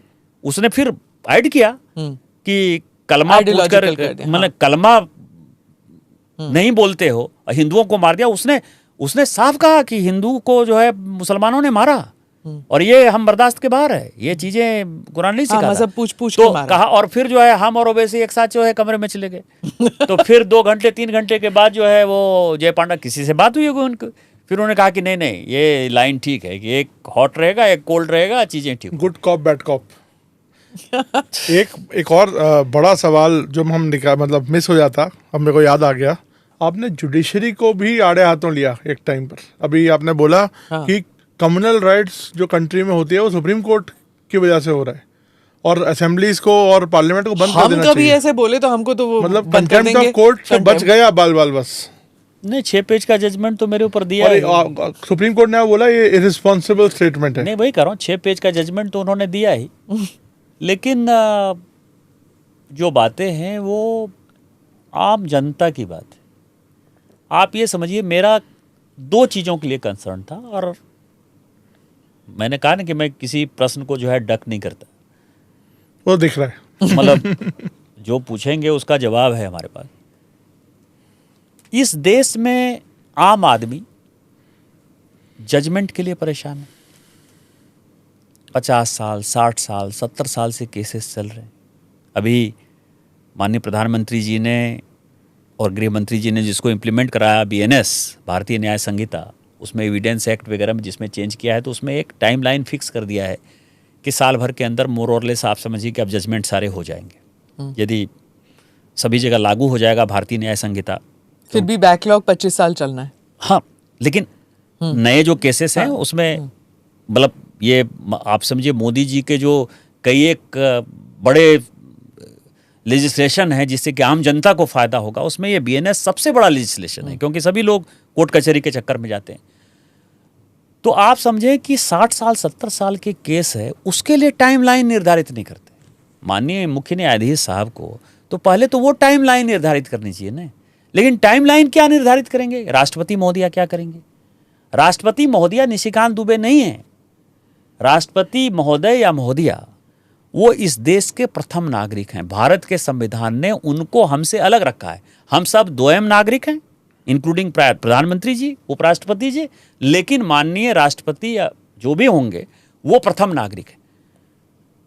चीफ जस्टिस भी द्वयम नागरिक हैं। ऐसा कहीं आपने देखा दुनिया में कोई उदाहरण कि जो सेकेंड ग्रेड सिटीजन है, हम सभी सेकेंड ग्रेड सिटीजन है संविधान के हिसाब से, पहला नागरिक राष्ट्रपति है, उसको इंस्ट्रक्शन दे रहे कि 3 महीने के अंदर जो है आप फैसला करो, नहीं तो डीम्ड टू बी अप्रूव्ड माना जाएगा। तो समस्या ये है कि ये कैसे हो सकता है? ये गलत नहीं है। ये भारत का संविधान में ये कहाँ लिखा हुआ है? भारत का संविधान ये इजाजत देता है कि कोई राष्ट्रपति को डिक्टेट करे टर्म्स को? आज तक तो नहीं हुआ, और यदि ये करते हैं तो क्या करेंगे? दूसरा, जो मैंने कहा कि उस वक्त वक्फ एक्ट के, जैसे मैंने कहा ना कि मालदा, मुर्शिदाबाद, कलियाचक, ये सबसे 4000 आदमी मेरे कॉन्स्टिट्यूएंसी में आ गए, क्योंकि मेरी कॉन्स्टिट्यूएंसी सटी हुई है। उनको सुबह का नाश्ता, दोपहर का खाना, रात का खाना, उनको रुकवाना, सब की व्यवस्था जो है हम कर रहे थे। हमने कोई एक्ट पास किया है, उसके ऊपर आपको कोई जजमेंट देना है, आप जजमेंट दे दो। आप जो रोज भाषण दे रहे थे उससे ये असर होता कि ये एक्ट जो है वो खत्म हो रहा है, इस एक्ट पर स्टे लगने वाला है, इस एक्ट पर स्टे लगने वाला है। तो जब मैं, और कोई आदमी जो है, कोई कितना हो बड़ा आदमी हो, 4000 5000 आदमी को जो है वो तीनों टाइम का खाना, रुकना, रुकवाना जो है, ये किसी के लिए कष्टकर चीज़ है। इसलिए मैंने ये बातें कही थी। हैट्रिक मारी है इन्होंने, मतलब क्या करते हैं वहाँ जाके कि बार चौथा सॉरी, तो क्या है मतलब मैजिक फार्मूला क्या ढूंढा है आपने? यही वहाँ 1.5 लाख करोड़ की योजनाएं चल रही है। One of the least developed areas है ना वो। यदि किसी को देखना हो कि लीस्ट डेवलप्ड एरिया कैसे डेवलप्ड हो सकता है, यदि ये देखना हो तो उसको मेरी लोकसभा आना चाहिए। माननीय मोदी जी ने कोई ऐसी योजना नहीं है जो मेरी कॉन्स्टिट्यूएंसी में लागू नहीं हुई। झारखंड का दूसरा एयरपोर्ट मेरी कॉन्स्टिट्यूएंसी देवघर में, वहाँ दिल्ली के लिए 2 प्लेन चलता है, बेंगलोर के लिए, बम्बई के लिए, कलकत्ता के लिए, पटना के लिए, रांची के लिए, अभी वो हैदराबाद के लिए, गुवाहाटी के लिए, सब। हमने जब गठबंधन के नेताओं से पूछा इसके बारे में कि यहाँ पे जो एयरपोर्ट बन रहे हैं, तो उनमें से एक बहुत दिग्गज नेता हैं, उन्होंने कहा कि एयरपोर्ट इसलिए बन रहे हैं ताकि पलायन के लिए लेबर जा सके यहाँ से। नहीं, वो ठीक है, अब वो उनकी सोच है। दूसरा ये है कि जिस इलाके में MRI नहीं है, एक्सरे मशीन नहीं है, उस इलाके में all India institute of medical science है। गोड्डा जो मेरी लोकसभा का नाम है, 75 साल के बाद पहली बार वहाँ रेल लाइन पहुँची। उस रेल लाइन को देखने के लिए 1 लाख की भीड़ थी। और उस इलाके में 4-5 ऐसे स्टेशन हैं जो 150 साल पहले बने। साहबगंज रेल लाइन ही थी, स्टेशन बन गए थे? नहीं, स्टेशन मतलब रेल लाइन थी। मैं केवल ये कह रहा हूँ कि हमारे यहाँ 75 साल बाद रेल लाइन गई गोड्डा में, लेकिन उस इलाके में जैसे गिरिडीह है, 150 साल पहले रेल लाइन गया। साहबगंज है, एक बड़ा सेंटर हुआ करता था, वो 150 साल पहले रेल लाइन गया। जब भी रेल लाइन बना, आप समझिए कि 1850 के आसपास जो रेल लाइन गया वो वहाँ पहुँच गया। आज वहाँ से एक ट्रेन नहीं चलती, लेकिन गोड्डा जो अभी 2 साल पहले रेलवे स्टेशन बना, 2 साल पहले, वहाँ से 16 ट्रेन चलती। और वो ट्रेन कलकत्ता के लिए, चेन्नई के लिए, दिल्ली के लिए, बम्बई के लिए, सूरत के लिए, इस तरह की ट्रेनें चलती हैं।